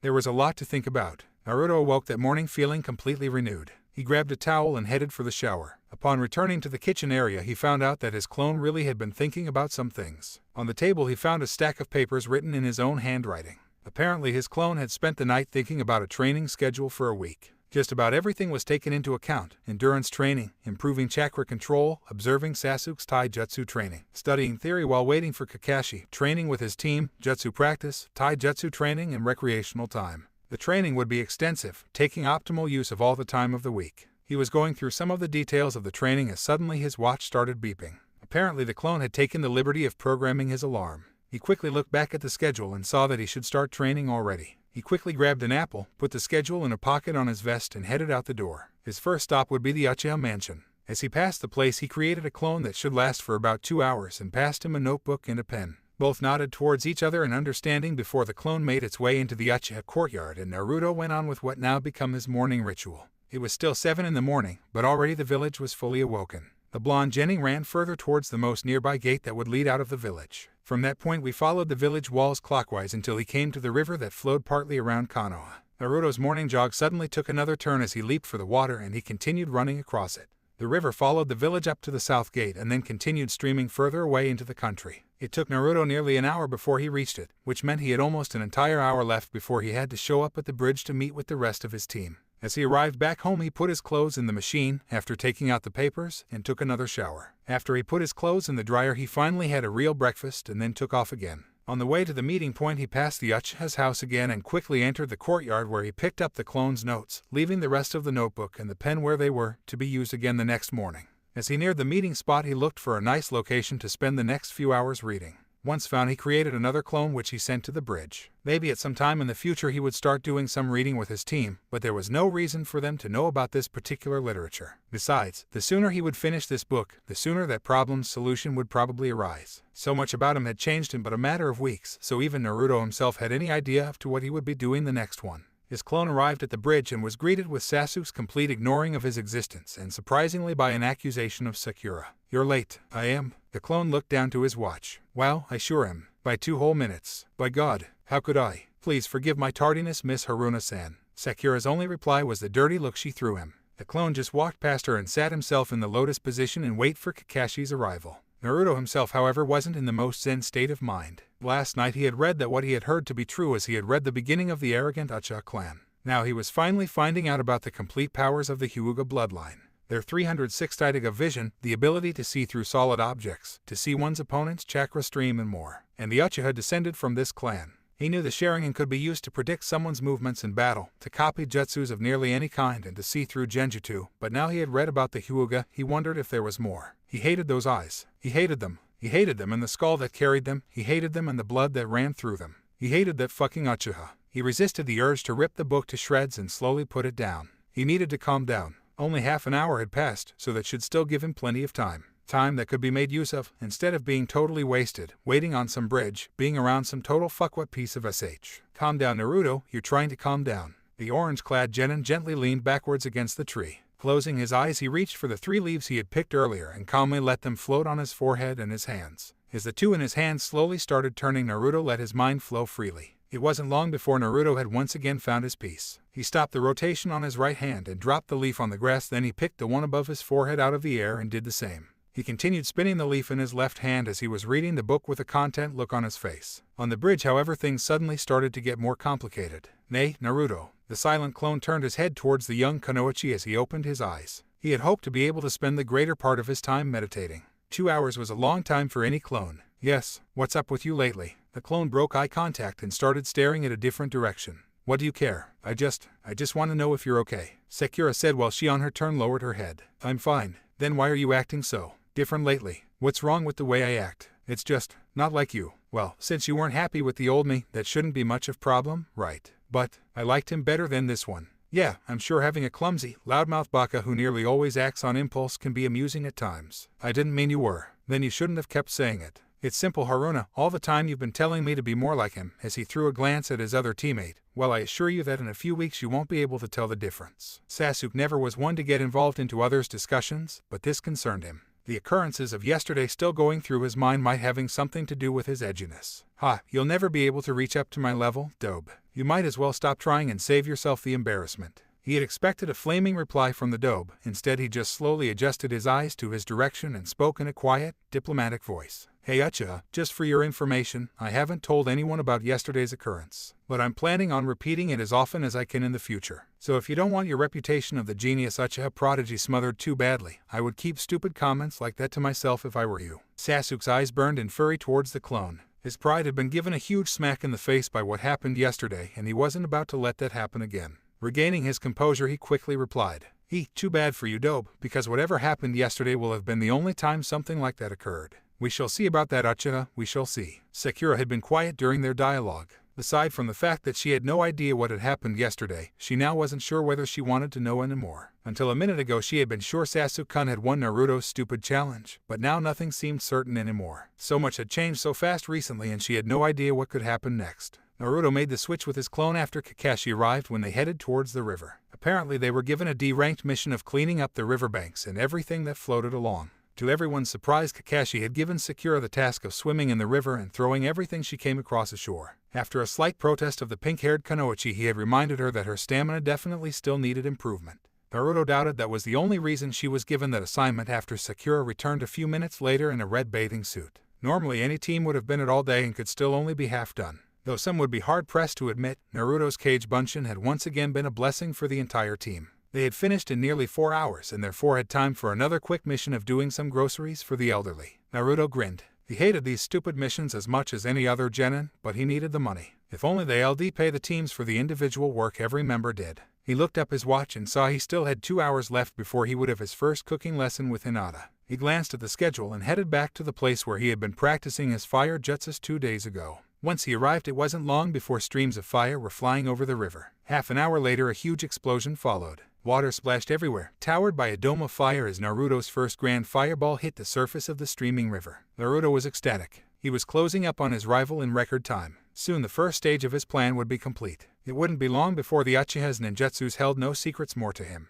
There was still a long way to go, but soon he would see the downfall of Uchiha Sasuke. He hurried across the water, his clothes a little singed. That fire flower jutsu had been bigger than he had imagined. He had been careful not to put too much chakra in the technique, and it had still been nearly 1.5 times the size of what he had seen Sasuke throw at Kakashi during the last time they had sparred against their sensei. He definitely had an edge over the bastard considering stamina and chakra reserves. But it wasn't enough. He remembered yesterday's training mission and the effect it had on his legs. No, he definitely needed to work on that. and as he entered the village over the water's surface again he saw just the way how to do it. Entering his apartment he tossed his clothes in the basket and took a shower. He still had 15 minutes before Hinata would come over. Plenty of time, or so he thought. He was just shampooing his hair as he heard a knock on the door. Quickly wrapping a towel around his waist he opened up and stuck his head through the opening. Hinata, you're early. Jigomen Naruto-kun. I didn't think why you'd mind. Are you kidding? I don't mind at all. As a matter of fact I hate waiting for people. Come right in and make yourself at home. I'm just gonna finish up my shower. Be with you in 10 minutes. With that he hurried back in the bathroom, leaving Hinata by herself in the door opening. To say the girl was nervous was understatement. She had never even been in a boy's room before, let alone been in her crush apartment. Carefully she put her first foot past the door, closed her eyes and breathed deeply before turning to close the door. The room was messier than Hinata had expected. Not that it was particularly messy, it was just that in the Hyuga mansion everything was perfectly ordered. She kinda liked it this way, it made you feel comfortable, like not everything had to be perfect all the time. Putting the bag of groceries on the table she felt the nervousness fade away, making place for curiosity. Quietly she moved towards the cupboards, intending to find out whatever she could about her crush by going through his kitchen supplies. She couldn't help but giggle as the two first cabinets were filled with nothing but instant ramen cups. A third one revealed what must have been a month's supply of breakfast cereals. In a way she found it sad, however. How could a person live of nothing but ramen and breakfast cereals? On the other hand, she felt good that she was actually doing more good for him than she had initially imagined. Further investigation of the cupboards had turned up what looked like a brand new set of cooking utensil, chopsticks, an old bowl which he no doubt used for his breakfast, and ramen and some cleaning objects. Looking at her watch she noticed only 3 minutes had passed yet, plus she heard the water of the shower still running, so she still had some time to snoop around. The room itself seemed to be plastered with post-it notes of things to do, some having dates on it of over 4 months ago. On the table she found a few pieces of paper which consisted of a training schedule and a bunch of side notes concerning it. She noticed it was packed full. Naruto-kun is certainly pushing himself to the limit. Divided by I. Looking back at the schedule her heart jumped a beat when she noticed her name written at the current time with a little smiley face behind it. The odd thing about the whole thing though was that the side notes seemed to be written in third person, yet the handwriting was definitely Naruto's. With newfound confidence Hinata headed for the screen that separated Naruto's bedroom from the kitchen. Silently she opened it up and found herself blushing at the sight of Naruto's pajamas on his unmade bed. Aside from a few lingering ramen cups and the messy desk the room was fairly tidy. Then she noticed some pieces of broken glass spread around an upside-down picture frame. A single corner of it was heavily dented and the frame was coming apart as pieces no longer fit. Carefully she picked it up and saw it was his team picture. Hinata was shocked to view the extent of Naruto's problems with his team. Every ninja she knew cherished their first team picture. Even her father had the picture of the 3-man Hyuga team he had worked with framed and sitting on his desk. The sudden lack of the sound of running water abruptly janked her out of the memory. Quickly she put the picture back on the floor and hurried back to the kitchen. Very uncharacteristically she slided on her knees, bending backwards to fit underneath the table and end in front of the kitchen cabinet that contained Naruto's pots. She managed to get a hold of the big wok she needed right as Naruto emerged from his bathroom wearing a white t-shirt and a simple black boxer short. It wasn't long before the two genin were idly chattering away while Naruto admired Hinata's cooking skill and was even taking notes on to cut everything up and when to add what. Hinata was surprised about this as she had always known her golden-haired crush to be enthusiastic about new things that interest. She had never seen him taking notes about anything.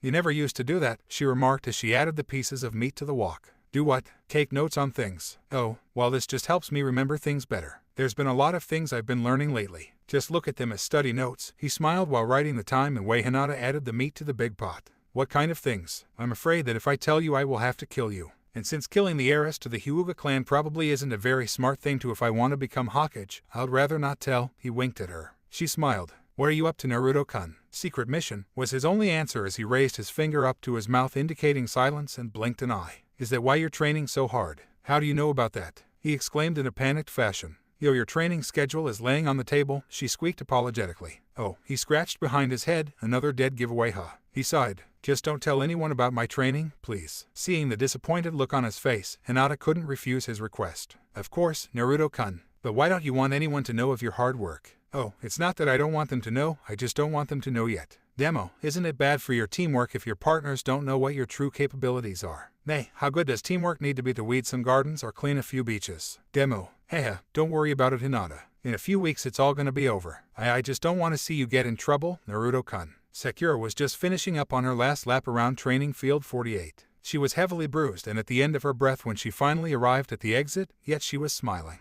Today had been a day full of good training. Although at first she had stared daggers at her sensei when he told her to swim in the river for the duration of the mission, after a few minutes she had understood his reasons. Swimming in the river's stream had seriously worn out her legs, yet kept her muscles cooled down so she didn't feel stiff afterwards. After finishing the day's last mission, she had followed her sensei's advice and headed straight for training field 48. Beating up the dummies had been particularly satisfying today, as she wasn't depressed like yesterday but rather ticked off at Naruto's recent comments in the morning. Somehow she couldn't shake it off as easily as the usual stupid things he often had distracted her more than she was aware of at first. She had been given a couple of nasty bruises before she finally admitted it to herself. Why can't I answer that damn question of him? I mean, there's gotta be some good reasons I could come up with. Sasuke's definitely the hottest guy in town. He's smart, #1 rookie of the year, and come on, there's gotta be more to it than that. I'm not that shallow, am I? No, I'm not. I just can't come up with it right now. Besides, I'm sure Sasuke likes me. Why am I so sure about that again? Sigh, maybe Naruto's right. I mean, he never talks to me, doesn't smile or looks at me funny. But he's so gorgeous. Sometimes I would just want to rip his clothes even.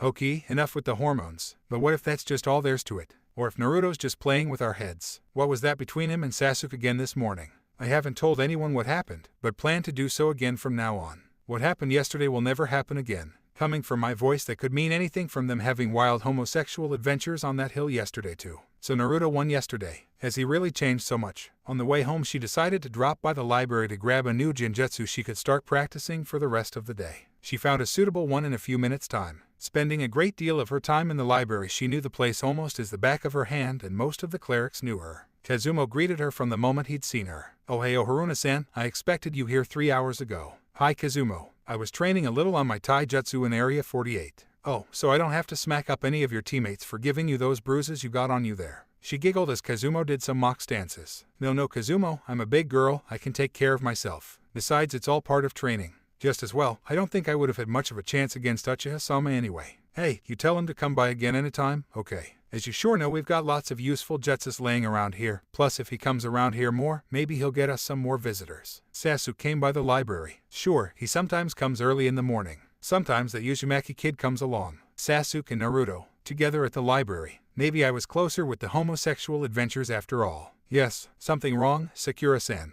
Oh no, nothing. It's just that I gotta go. See you next time, Kazumo. Something's definitely going on here. Sasuke would never hang out with Naruto on his own or for no reason. They're either planning something or Naruto is up to his tricks again. In the way he's been acting lately, I'm betting on the last one. How could that dope have beaten me? Sasuke pondered as he performed another back kick to the training dummy, followed by a dragon kick to another one, to finally perform a back flip and plant 2 kunai in the back of a third one. If I even can't beat Naruto in a stupid little race, how am I supposed to ever kill him? The dark image of his brother flashing before his eyes. What's up with that dope anyway? 3 weeks ago you couldn't get him to shut his mouth, now he's suddenly this quiet philosopher. It's been days since he said or did anything stupid, and he's been staring at me an awful lot during training lately. Could it be that he's learning from me? He can't blame him. Maybe there's some hope for him left. He grinned as he proceeded to launch another beating on the dummies. It was just a stupid little race anyway. After walking Hinata back to her family's mansion, Naruto dashed back home, determined to use every last bit of his day. At home, Naruto started going over the abundant collection of notes on the Uchiha's taijutsu that his daily morning clones had been keeping.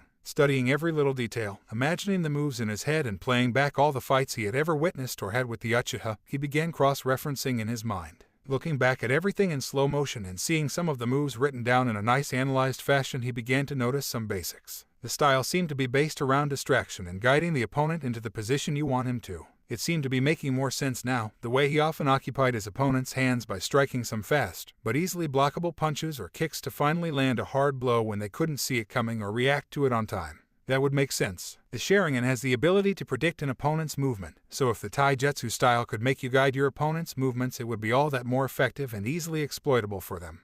This does make some things more troublesome. Maybe Naruto should have gone straight to bed after arriving home, since it seemed troublesome things had a knack of appearing in group. Maybe Naruto should have gone straight to bed after arriving home, since it seemed troublesome things had a knack of appearing in group. There was a knock on his door. Kakashi can say what he want about me losing my people skills, but I'm seeming to get an increasing amount of late-night visitors. Opening the door, he recognized the flurry of pink hair before he saw Sakura's face. Maybe he should have kept looking at her hair, because her face looked much less inviting. His own eyebrows dropped to a lower position as well. "Hi Naruto, can I come in?" Well, from the expression on your face I'd say that's probably a bad idea, but you don't look as if you're gonna take no for an answer either, would you? No, give me 5 seconds, he said as he closed the door again and created a few cage bunchen to clean his living room from all the scrolls, notes and papers that had anything to do with his own mission. Come in. If anything, Sakura's face had become darker. It probably had something to do with having the door shut in her face. What was that all about? Can a guy clean his place a bit before he receives any guests? It still looks messy in here, she snorted arrogantly. You should have seen it 5 seconds ago. Forgetting the current conversation, Sakura sat down on a chair and leaned back with a grin. You know, I heard something interesting today. What's that? It seems you and Sasuke have been visiting the library together. Maybe. So, what do you mean so? The two of you wouldn't hang around together willingly unless Konoha was coming to an end.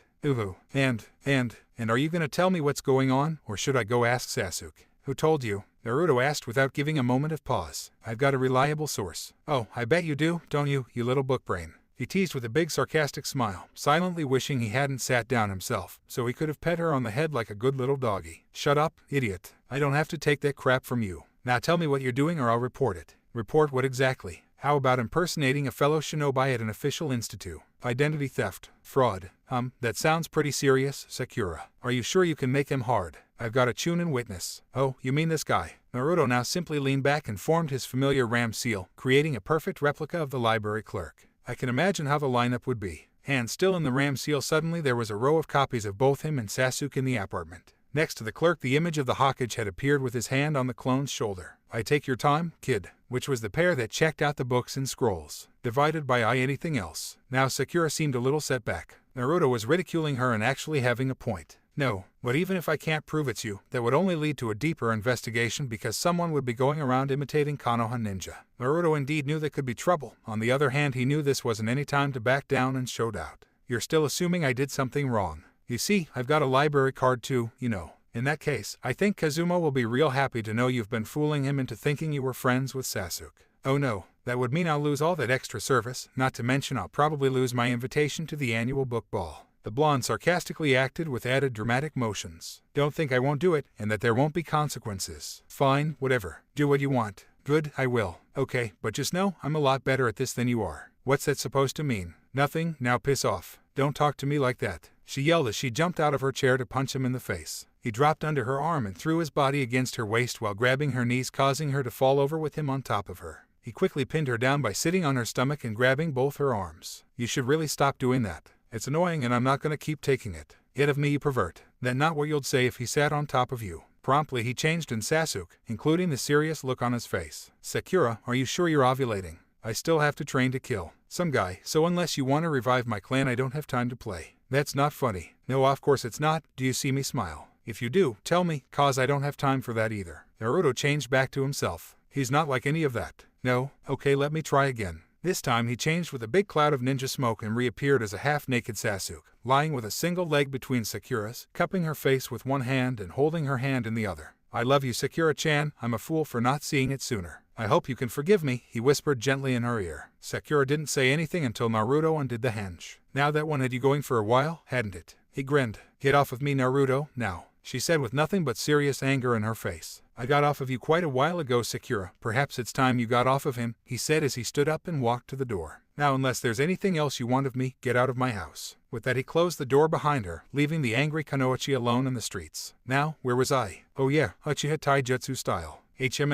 This could take a while. Well, what did I expect? I knew I couldn't pull this off overnight and it was about time I learned a decent style anyway. Besides, it'll give me some time to think about that damn Sharingan. I'll start on it tomorrow. I'll stick to chakra control for the rest of the day. The floating leaf method had now almost become natural to Naruto, so the rest of the evening he had practiced it in combination with the walking on walls technique over the safety of his bed. 5 a.m. Konoha, Eastern Gate, guard post number 5. Hey Mabisu, do you see that? No, what? Someone on the wall at 3 o'clock. I don't see nothing. On the inside. He's coming this way. Who is it? Can't tell. It's not that rock kid or guy anyway. They'll be here by now. It better not be. Hokage-sama forbid them because they were creating structural damage. He's wearing orange. Baka. What kind of ninja wears orange unless he has a death wish? Hey, I know him. It's that Uzumaki kid. What the hell is he doing here? Probably training. What else? He defiled the Hokage monument. I bet he's not up to any good here either. Buh. That's over a year ago. He hasn't done anything since. He has perverted the Hokage's grandson. You never liked the little kid to begin with anyway. He stole the forbidden scroll.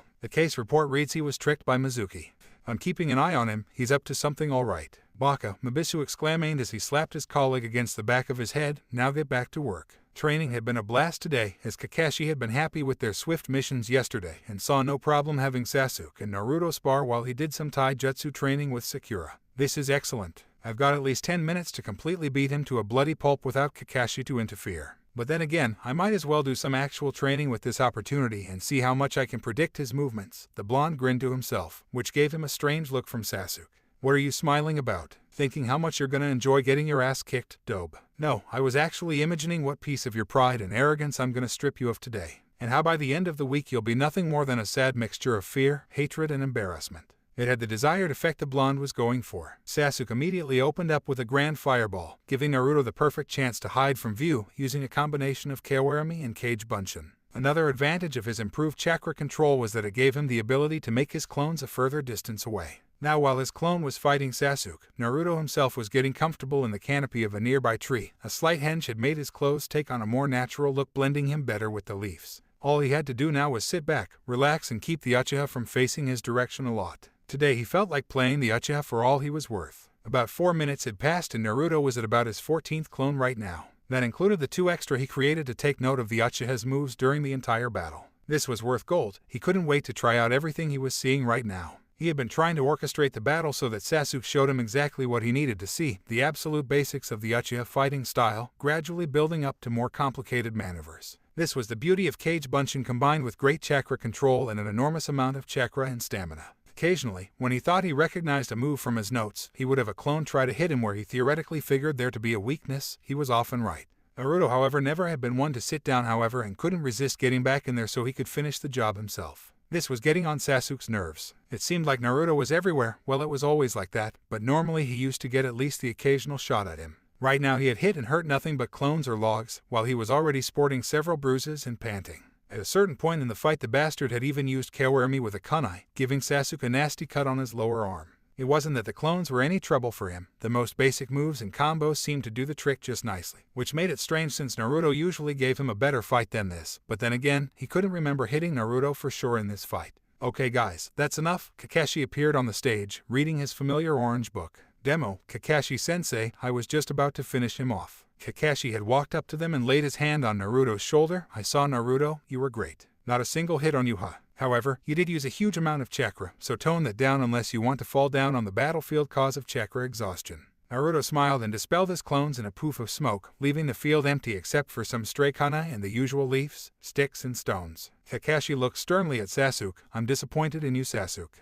You underestimated your opponent and didn't think defensively enough. Even with the sharing, and you couldn't evade the hits of such weak clones, while you could destroy them so easily. You should have known something was going. Didn't look underneath the underneath, and generally you poof sucked. Kakashi had suddenly changed into another Naruto and uppercutted Sasuke a few yards across the training area. Upon landing, he was jumped by 4 clones who grabbed his hands and legs, preventing him from using seals or struggling free, each clone holding a kunai at a vital point on his body. What was it you said about never reaching your level? Naruto said as he casually strolled into Sasuke's view. Only a death glare was his answer. Naruto, that's enough. The real Kakashi had meanwhile chosen this as an appropriate moment to come and check on his students. He was surprised at the outcome, but couldn't deny the brilliant finish Naruto had made. Nice job, although your tactic was a little borderline. What? He gets to spit fire at me, but I can't use a simple henge.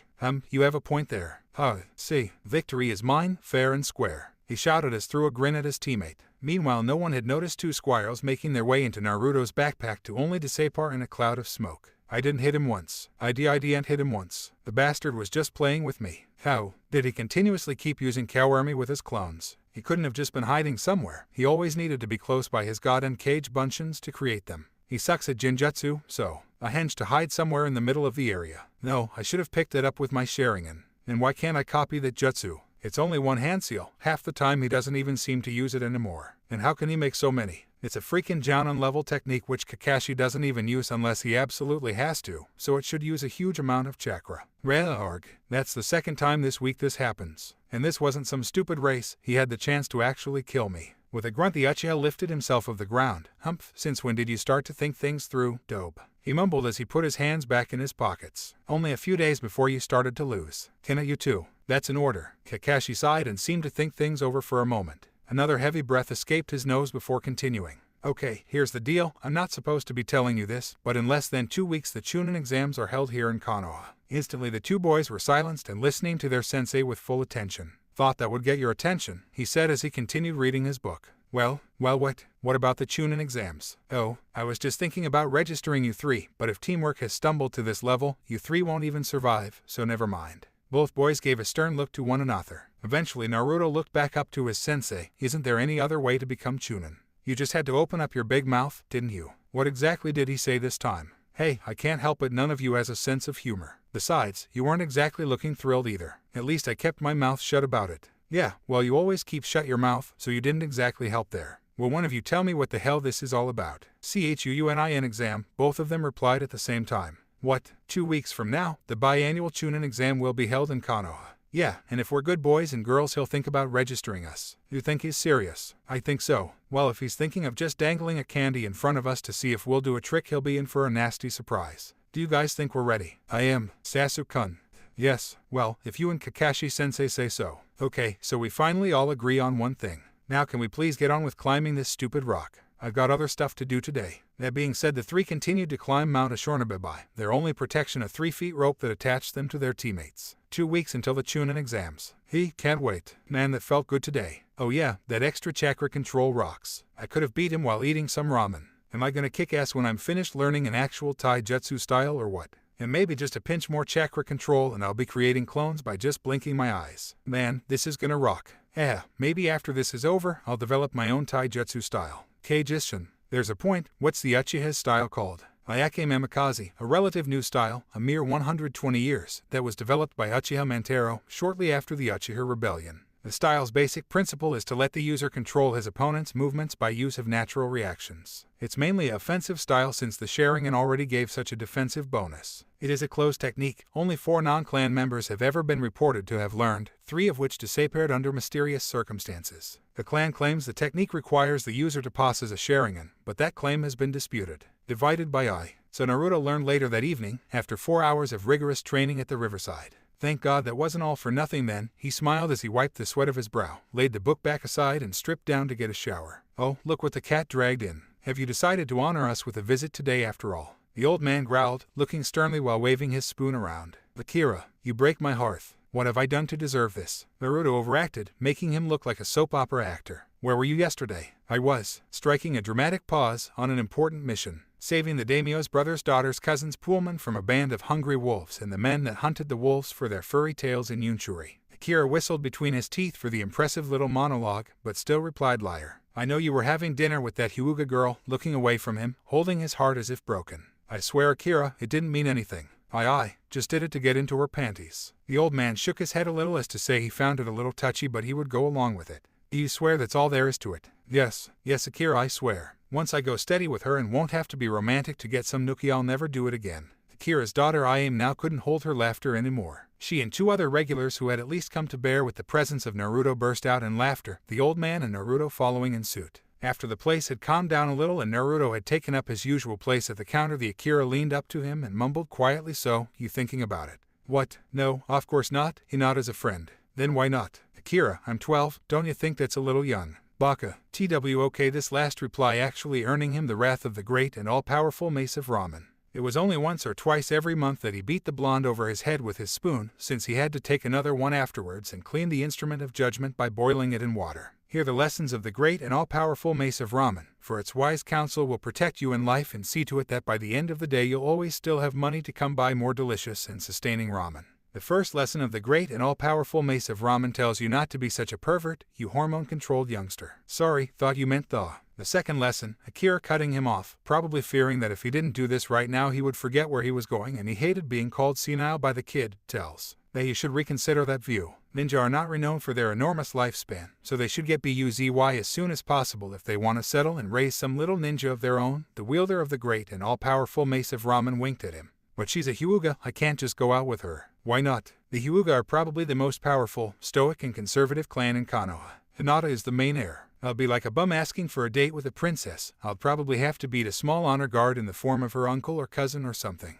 You're right, you do look like a bum. Yeah, but I could always go change first, before taking care of all that other stuff. Into what? I'll swear you've been wearing that same jumpsuit ever since you grew taller than that bar stool you're sitting on. But I change clothes nearly every day. What? You got another 6 of those laying around the house. 36 more likely. Then, yeah, there once was this garbage container at the Gap, right? That dope beat me. How? No, why is this happening? First that stupid little race and now this. What's going on? What's wrong with me? No, what's with this sudden intellectual growth spurt from Naruto? First he gets all quiet and contemplated, now he has suddenly a wise guy. None of this makes sense. And now there's suddenly the Chunin exam. What else can go wrong? Sasuke questioned himself while he was training his kunai throwing. I'll investigate how Naruto got his shit together so fast, but now with the Chunin exam coming up, I really don't have any time to waste focusing on that idiot. I need to pick up on my own training. Gotta admit, Itachi, if it wasn't for you, I'll have a decent sparring partner right now. Okay, now that he beat Sasuke, he'll probably calm down a little. He proved his point, got to effectively humiliate Sasuke, and he's got the Chunin exam to worry about. Right now, I'm more worried about the way he's using Kage Bunshin. I've heard of a few jounin who used to specialize in fighting with them, but this is getting ridiculous. On a good day I can only make 30 of those. He must have used almost 40 or something in that fight by the rate I saw him going, and he didn't even look slightly tired. I'll inform Hokage-sama of this later tonight. Right now those two should have a fairly good chance of surviving the exam, so I'll focus a little more on Pinky. Man, she sucks so much sometimes I just feel like punching her in the face. I swear, sometimes I wish I never took this job. Damn kids drive me crazy. Can't even concentrate anymore. Where was I? Oh yeah, he gently squeezed her firm bosom end. 2 weeks till the Chunin exam. I don't know if I'm ready. Sasuke and now even Naruto look so eager and ready, but I just don't know. I trust Kakashi-sensei if he says we are ready. I believe we are. I just don't know if I am. Well, I've got 2 weeks to prepare and find out, so let's get to it. The pink-haired Kunoichi thought as she started her last lap around training area 58. Sarutobi-san didn't just had the most pleasant day. First he received a report from the Anbu of some recent sightings of his former student, now S-class missing Nin Orochimaru in the Hidden Sand Village, and afterwards he had been negotiating with some diplomats from the recently erected Hidden Sand Village concerning their entrance to the Chunin exams. Right now he was just happy relaxing, smoking a pipe at the floor of the Hokage monument. Life could be grand at times like this, even though something in the back of his head was telling him something wasn't feeling right. Hokage-sama. Sarutobi's head dropped down in disappointment for a fraction of a second. He had been hoping to head over to Konohamaru after this. Training with his grandson always was a joy to him. He had sure grown up a lot after meeting with Naruto. He have to look up that kid sometime soon as well. It's funny how else such thought could occur in such a short time as just nodding your head and turning to say yes, Kakashi. I'm sorry, but there's something I wish to discuss with you, sir. Is it urgent, dangerous, and or classified? Kinda, it might be and not yet, if ever. But mainly it's just interesting or irregular. Believe me, Kakashi, if I knew when Jiraiya is gonna publish his new book I would tell you. Sir, if it was that I would have just answered yes, only for the author, and I hope not. Okay then Kakashi, what can I do for you? Well Hokage, it's just that I've noticed something peculiar about the way Naruto has been making his Kage Bunshin lately. Oh, and what's that? It appears as if he can make them effortlessly, with any amount of chakra he chooses. Are you sure of this? No, but I can say that for the last few days he has been using at least 45 clones a day at team trainings or missions alone. Earlier today he used about that number when sparring with his teammate Uchiha Sasuke, and he didn't even look tired afterwards. I even believe he uses them as training dummies for his taijutsu. 45 at once during a beach cleaning mission. Frankly, sir, the kid has a point asking for a more individual wage for the genin on a team. Sarutobi didn't even hear or showed care for the latest part of Kakashi's response. Instead he appeared deep in thought. There could be a number of explanations for this new talent of Naruto that the jounin had just described. The Kyuubi and the seal alone could offer dozens of them. Sarutobi had studied the seal for years, the intricate designs, the never-ending flow of chakra it possessed, and on the other hand contained the complete contract with the kami of death that was hidden underneath, the gateway system that offered the possibility for both chakras to mix yet separating both minds and souls. In the beginning the third used to keep a small red notebook about his discoveries and conclusions about the Shikifujin, but by now it had grown out to the size of an entire omnibus. Ever since he had started studying it, he no longer listened to his nickname the professor, as he felt he himself could have learned a lot from his own student. Finally he concluded, Kakashi, for now you are to regard everything you just told me as an S-class secret. Send Naruto to my office first thing in the morning. If he's any later than 8.30 I'll give you a completely new excuse for your lateness. Kakashi nodded, and with a bow he once again disappeared. It didn't take the silver-haired jounin long to find his subordinate. Since he didn't appear to be at his apartment, the jounin just headed for Ikaraku and found Naruto in conversation with the owner. You know, if everything works out between the two of you I might be able to raise my prices a little, earn enough to expand this place, and then I'll finally be able to bring in some new flavors and get the right spices for everything. That's an interesting point you make, but how would I taste all those delicious new recipes with my head hanging above her dad's fireplace? Well, I get more clients when you're gone anyway, so it's a win-win situation for me either way. I'll get you your fancy clients soon enough. When I win the Chunin exam, I'll show everyone Ikaraku's ramen is the only true breakfast of champions. Akira held his hand up to his chin and struck a thinking pose and then spoke, could we get a backup plan, just in case? I would consider that a wise option as well, the Jounin spoke as he finally made his presence known. Naruto narrowed his eyes slightly before swallowing his beef ramen and replying, why, I just beat the village favorite this morning without a single scratch or sweat drop, didn't I? You finally got to beat Sasuke. Why didn't you tell me? Turning back to his friend, Naruto just smiled and said they'll talk later, making an eye motion towards his sensei, paid his bill and walked off with Kakashi. I'm curious about that too, Naruto. Little than a month ago you would have told half the village by now. And who would have cared or believed me if I had? That might be a good point, but I don't buy it. Then how about that it was just a sparring match, so it was no big deal? True as well, but not the real answer again, is it? If you're so smart, then why don't you tell me? I guess I could come up with a few theories, like beating him with an unfair high-level technique like cage bunshin, or cause you tricked him into letting his guard down. Let's get this straight, there was nothing wrong with the way I beat him.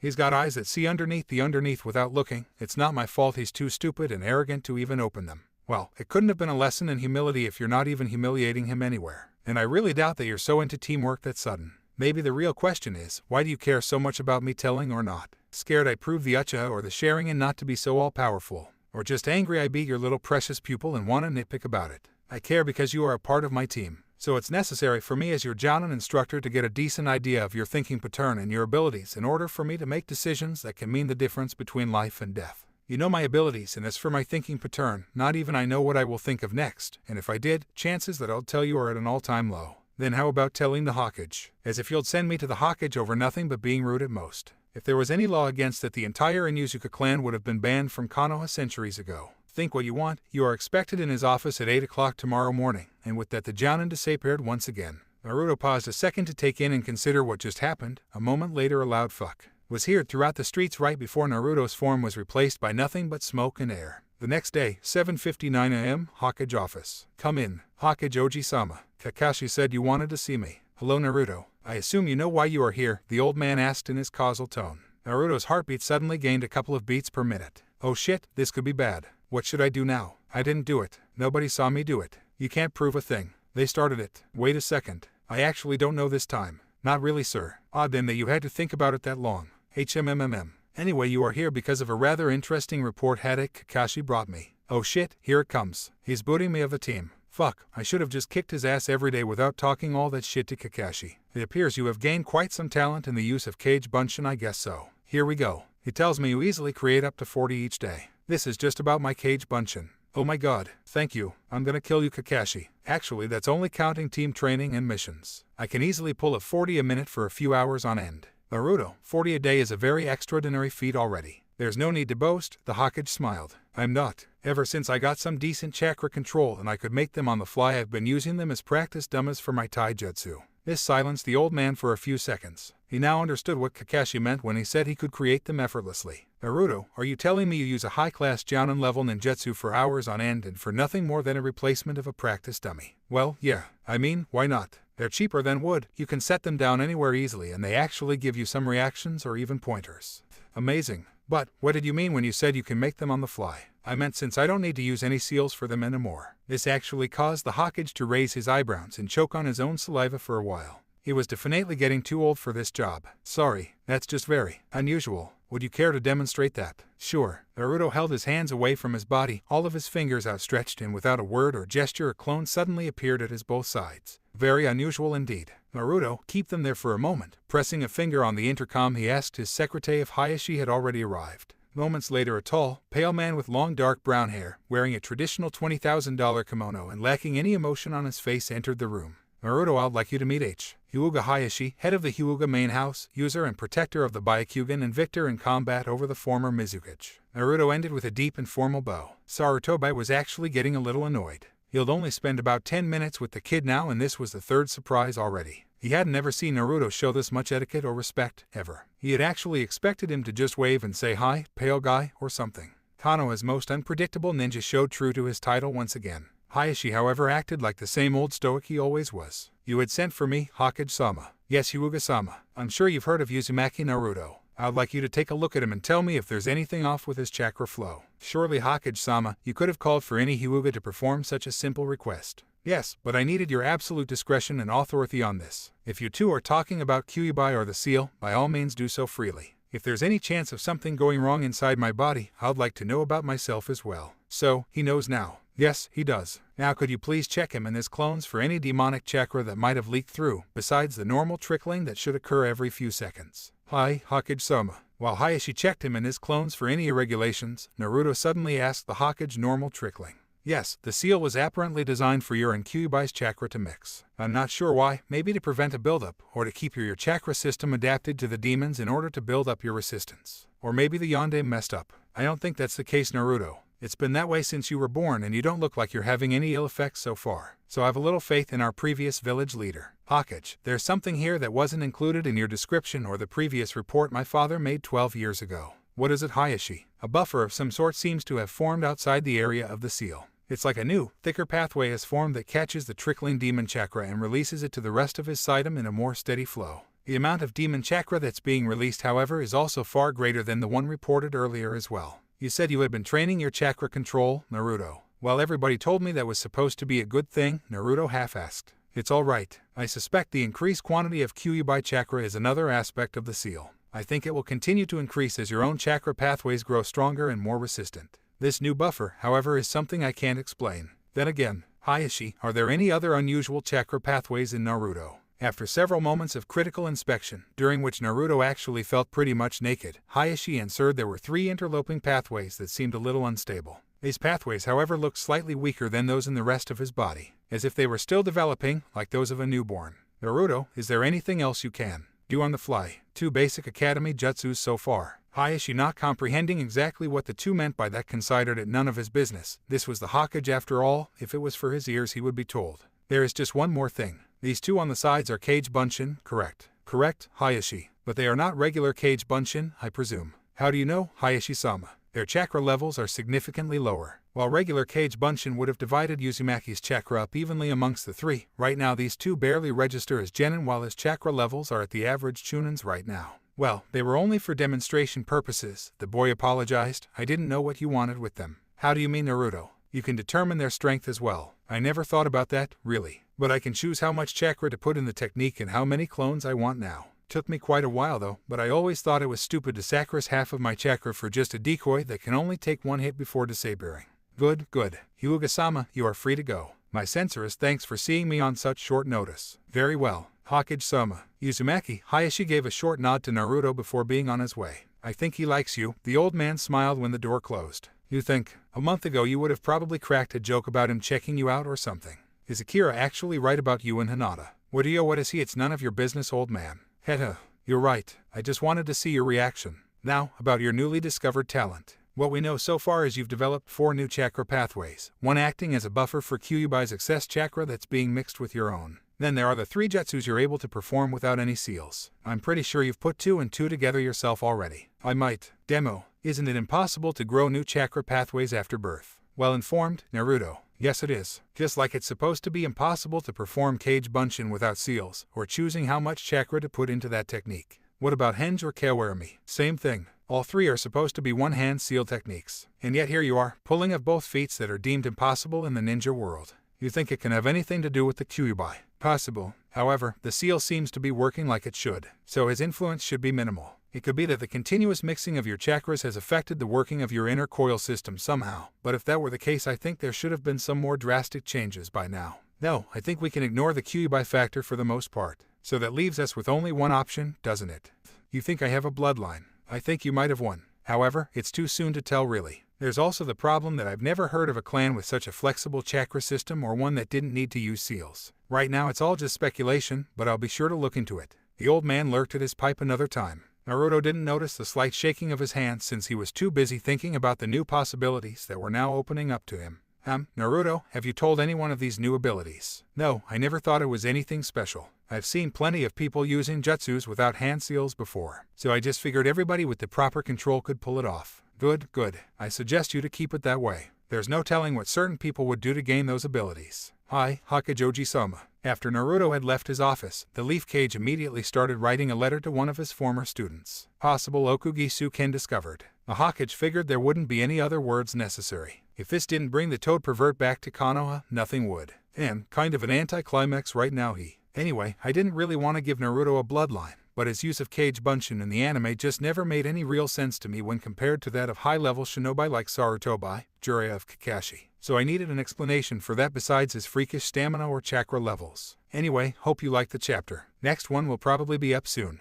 I'm supposed to write I don't know Naruto or anything related to him somewhere, aren't I? Well, I don't think I might own Akira now though. Like he's ever gonna make any money with that demon kid always there chasing off all the customers. Nah, I could always make his daughter a hot piece of 2D, hand-drawn, animated as Man I Need a Girlfriend. The day had been dark, cold, and mainly wet. The gates of heaven had been open during the entire day, but that hadn't stopped Team 7 from training. It didn't encourage any sane ninja from training outside though. True, Konoha didn't have many of those, but after 16 o'clock most training areas had been empty nonetheless. Naruto had been keeping himself busy warming up his apartment using a multitude of shadow clones breathing a steady amount of fire from their mouths and training his chakra drill using a log of wood. Yet his main concern seemed to be if his roof would hold until the end of the constant downpour. Paying a quick visit to the library to see if he could find out anything about the upcoming Chunin exam. He had left disappointed, concluding that if there was any information regarding it, it wasn't open to mere genin. A sudden knock on his door woke him up from his daydream. Hinata. Before him stood the Hyuga heirs, future head of the most powerful clan in Konoha and carrier of a most potent bloodline.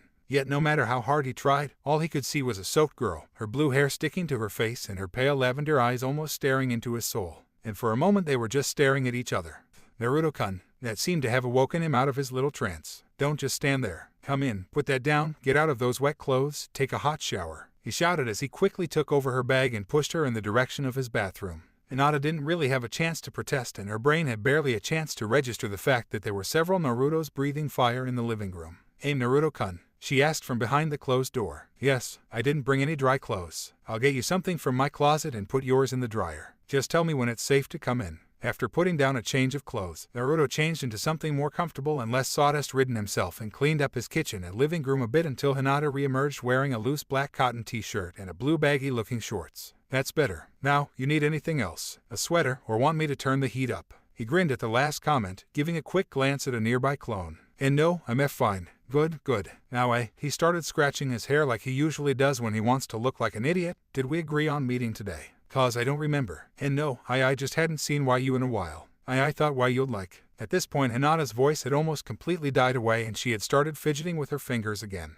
Are you kiddin'? You're so welcome here anytime you like. He exclaimed, hoping to boost her awful confidence a little. Anyway, it's my fault. I've been so busy training lately I just haven't been thinking about anything else. And I can't just come knocking on the door of the Hyuga Manor late at night, can I? I don't think that would be a good idea, and no. So, what's in the bag? I thought we could make chicken yakitori. While the chicken was broiling in the oven, the two teens' conversation continued to a less pleasant subject. So, Hinata, I take it your father doesn't know you hang around with me. And no, but he doesn't seem to care much what I do. Come on, I'm sure he cares. Who wouldn't care for his daughter? No, he doesn't. The fact that I'm genin proves it. He screamed, somewhat uncharacteristic. Naruto looked a bit shocked at the sudden outburst, but mentally had to admit that he knew that under normal circumstances no Hyuga heir would be allowed to become an ordinary genin.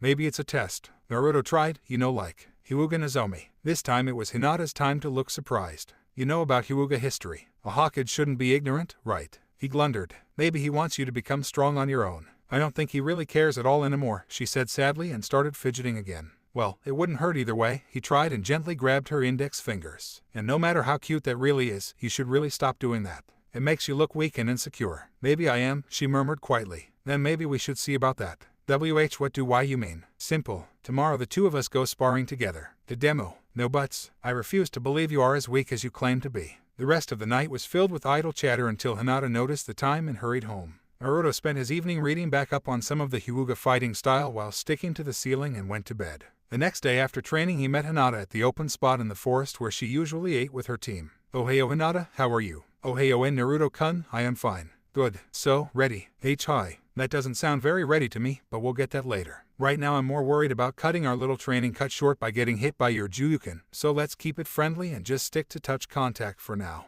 After several minutes they had gradually been picking up each other's style. Right now Naruto felt he could dominate the match for now and purposely started showing an opening every once and again and didn't feel surprised when Hinata never tried exploiting one. After witnessing the same response several times, he suddenly jumped several feet back and called a timeout. Hinata, you're either playing with me or still afraid to hurt me with just your fingers. Now if it's the last, I can tell you I've had a lot worse than that, otherwise start showing me what you really got already. After several minutes of fruitlessly trying to work up a little killer instinct, Hinata suddenly noticed a presence in the bushes. Are you sure it's her? She fits the description, we should take her now. They spoke a little too loud to go unnoticed. Naruto also seemed to have heard the intruders and broke of the spar with Hinata. Fearless as always, he turned around and called out to the two men in hiding. Who goes there? Come out and show yourselves. A tall man with spiked black hair, wearing gray-blue pants and a black vest, armed with a bow, and a shorter, but more bulking blond man with a dark green shirt, black pants and dozens of kunai all over his body stepped out from the bushes. There was no visible forehead protector on them, but from the way they moved one could see they were definitely ninja. Iruka, Hinata, you are coming with us. She's not going anywhere with you two idiots. The tall one just looked down at Naruto in disgust. Kid, we can do this easy, or we can do this real easy. So why don't you run home to your mama and stay out of the grown-ups' business? This only resulted in Naruto dashing forward towards the unknown ninja, echoing a war cry. A few yards before reaching his goal, he jumped up, right fist held back to deliver a punch to his opponent. This one simply performed a high kick, hitting Naruto square in the stomach. A split second after impact, however, Naruto appeared to be nothing but a log of wood. The real Naruto was now standing about 15 yards in front of his opponents. Behind the smoke that came with the jutsu, both Genin heard a cry of pain, no doubt coming from the man who badly hit his toe against the replacement medium. Naruto cracked a smile, but noticed too late that the log of wood was rapidly coming his way. Not having enough time to dodge or block, Naruto got struck in the head by a 20-pound log of wood traveling at gravity-defying speeds. He ended up lying unconscious next to a tree. Stop yelling, you crybaby. You'll attract every ninja in the vicinity. Motherf got him, piece of fucky. I think I broke my foot. Well, at least you got him, the fat one said, chuckling, noticing the unmoving body of the blonde. Finish him off, he's seen our faces. I'll take care of her. The spike-haired man finished holding his foot and started limping towards Naruto's prone form, using his bow for support. Hinata had already taken up a defensive position between the blonde and their attackers. I can't let them kill Naruto-kun. I have to defend him. They're not taking him away from me now. I won't let you harm him, she coldly said, imitating her father's fact-stating tone. Yes, you will, cutie. Now step out the way so my partner here can bash in your friend's skull. Try and make me, she answered right before activating her Byakugan. The short man laughed a simple okay and immediately launched one of his kunai at her head. Hinata simply twisted her head out of its path without moving her feet an inch. Looking a little disappointed but wasting no time, the nin pulled out 3 more. 2 of them headed for Hinata's torso while a third one strayed away towards the direction of her fallen comrade. Without a thought, she jumped towards the stray one, intercepted it, and deftly threw it at the black-haired nin who had been making his way towards Naruto around her. Fuck. Got him at Lang, she got me in the other foot. I told you to keep quiet. Jesus, you're such a pussy. This time, however, Hinata hadn't just been standing her ground and was dashing for the one she figured to be the long-range specialist of the two. This one drew 2 kunai in his hands to defend himself and engaged Hinata in close combat. The man turned out to be no pushover as he swiftly dodged or blocked all of Hinata's gentle fist strikes. But she had him on the defensive, and it would only be a matter of time before she would get in a hit. When that moment finally happened, something unexpected happened. The bulked man suddenly erupted in a cloud of smoke, leaving only his belt of kunai behind. A lot of time to think about it didn't present itself, as the other one had taken the opportunity to rid himself of the kunai in his foot and returned the weapon to Hinata once again. Dodging the projectile with a simple forward roll, she just got enough time to evade the downcoming bow of her opponent. Sticking to close combat, she danced a few minutes with her opponent, who didn't seem to be hindered by any of his feet anymore. When she finally landed a clean hit, this opponent as well seemed to erupt in smoke. When it cleared, however, something totally different than just his weapon was left behind. Now Naruto-kun, now that's how I want you to fight next time. We spar, said Genin, told her between his heavy breathing while he was standing bent over, holding one hand over a painful kidney. I am so sorry. Are you alright? I'm fine, Hinata. Nothing to worry about. The important thing is, how are you feeling? I am so sorry. I didn't mean to kick my ass. Naruto heaved, grinning. That Juken style maybe didn't look all that painful, but it sure packed a punch. Why? She asked, coming to his side, helping him to stand upright. I wanted you to see your own true strength. Someone once told me, real strength comes from protecting the people you care about. Putting his left hand on her right shoulder, slightly cupping her neck, he locked eyes with her. His electric blue eyes seemed to glow a little, while hers were still showing bewilderment. So thank you, Hinata, for protecting me, even against myself, he ended with a wink, but he had meant everything he said. Friends had always been a rare thing in Naruto's life, so there couldn't have been anything that made the young man happier than that there now was another person in his life that found him precious enough to fight for. Hinata couldn't help breaking eye contact and blushing. She fell back into her old habit of staring at the ground a few inches before her feet. This time, however, her line of sight at that particular area was blocked by Naruto's crotch. Quickly diverting her attention back to his face, she couldn't help noticing the obvious glow in his eyes, despite knowing that he had to be in a lot of pain. Anytime, Naruto-kun. Now, don't tell me you still think you're weak after that. The demo, you must have been holding back. Only on the clone's teamwork. You think it's easy to pretend to be unconscious and 2 other people at the same time while hiding it all from a Byakugan. I was doing my absolute best trying to bash your head in with that stick though. This was actually true. Although the bow had never been Naruto's weapon of choice, during their fight Naruto had pulled every trick he could think of out off his sleeve. Hinata looked slightly confused at the last comment, until she remembered to include the Naruto factor to his words and smiled when she comprehended the true meaning behind them. Really? You think I looked forward to this? Emotion towards his side. Thank you, and Naruto-kun. You're welcome. Now, if are you ready for another go? But you're injured. Hey, it's gonna take a whole lot more than a single hit to take down Uzumaki Naruto. They continued sparring for another hour, Hinata dominating most of the fights, like any Hyuga worth their salt would in close combat.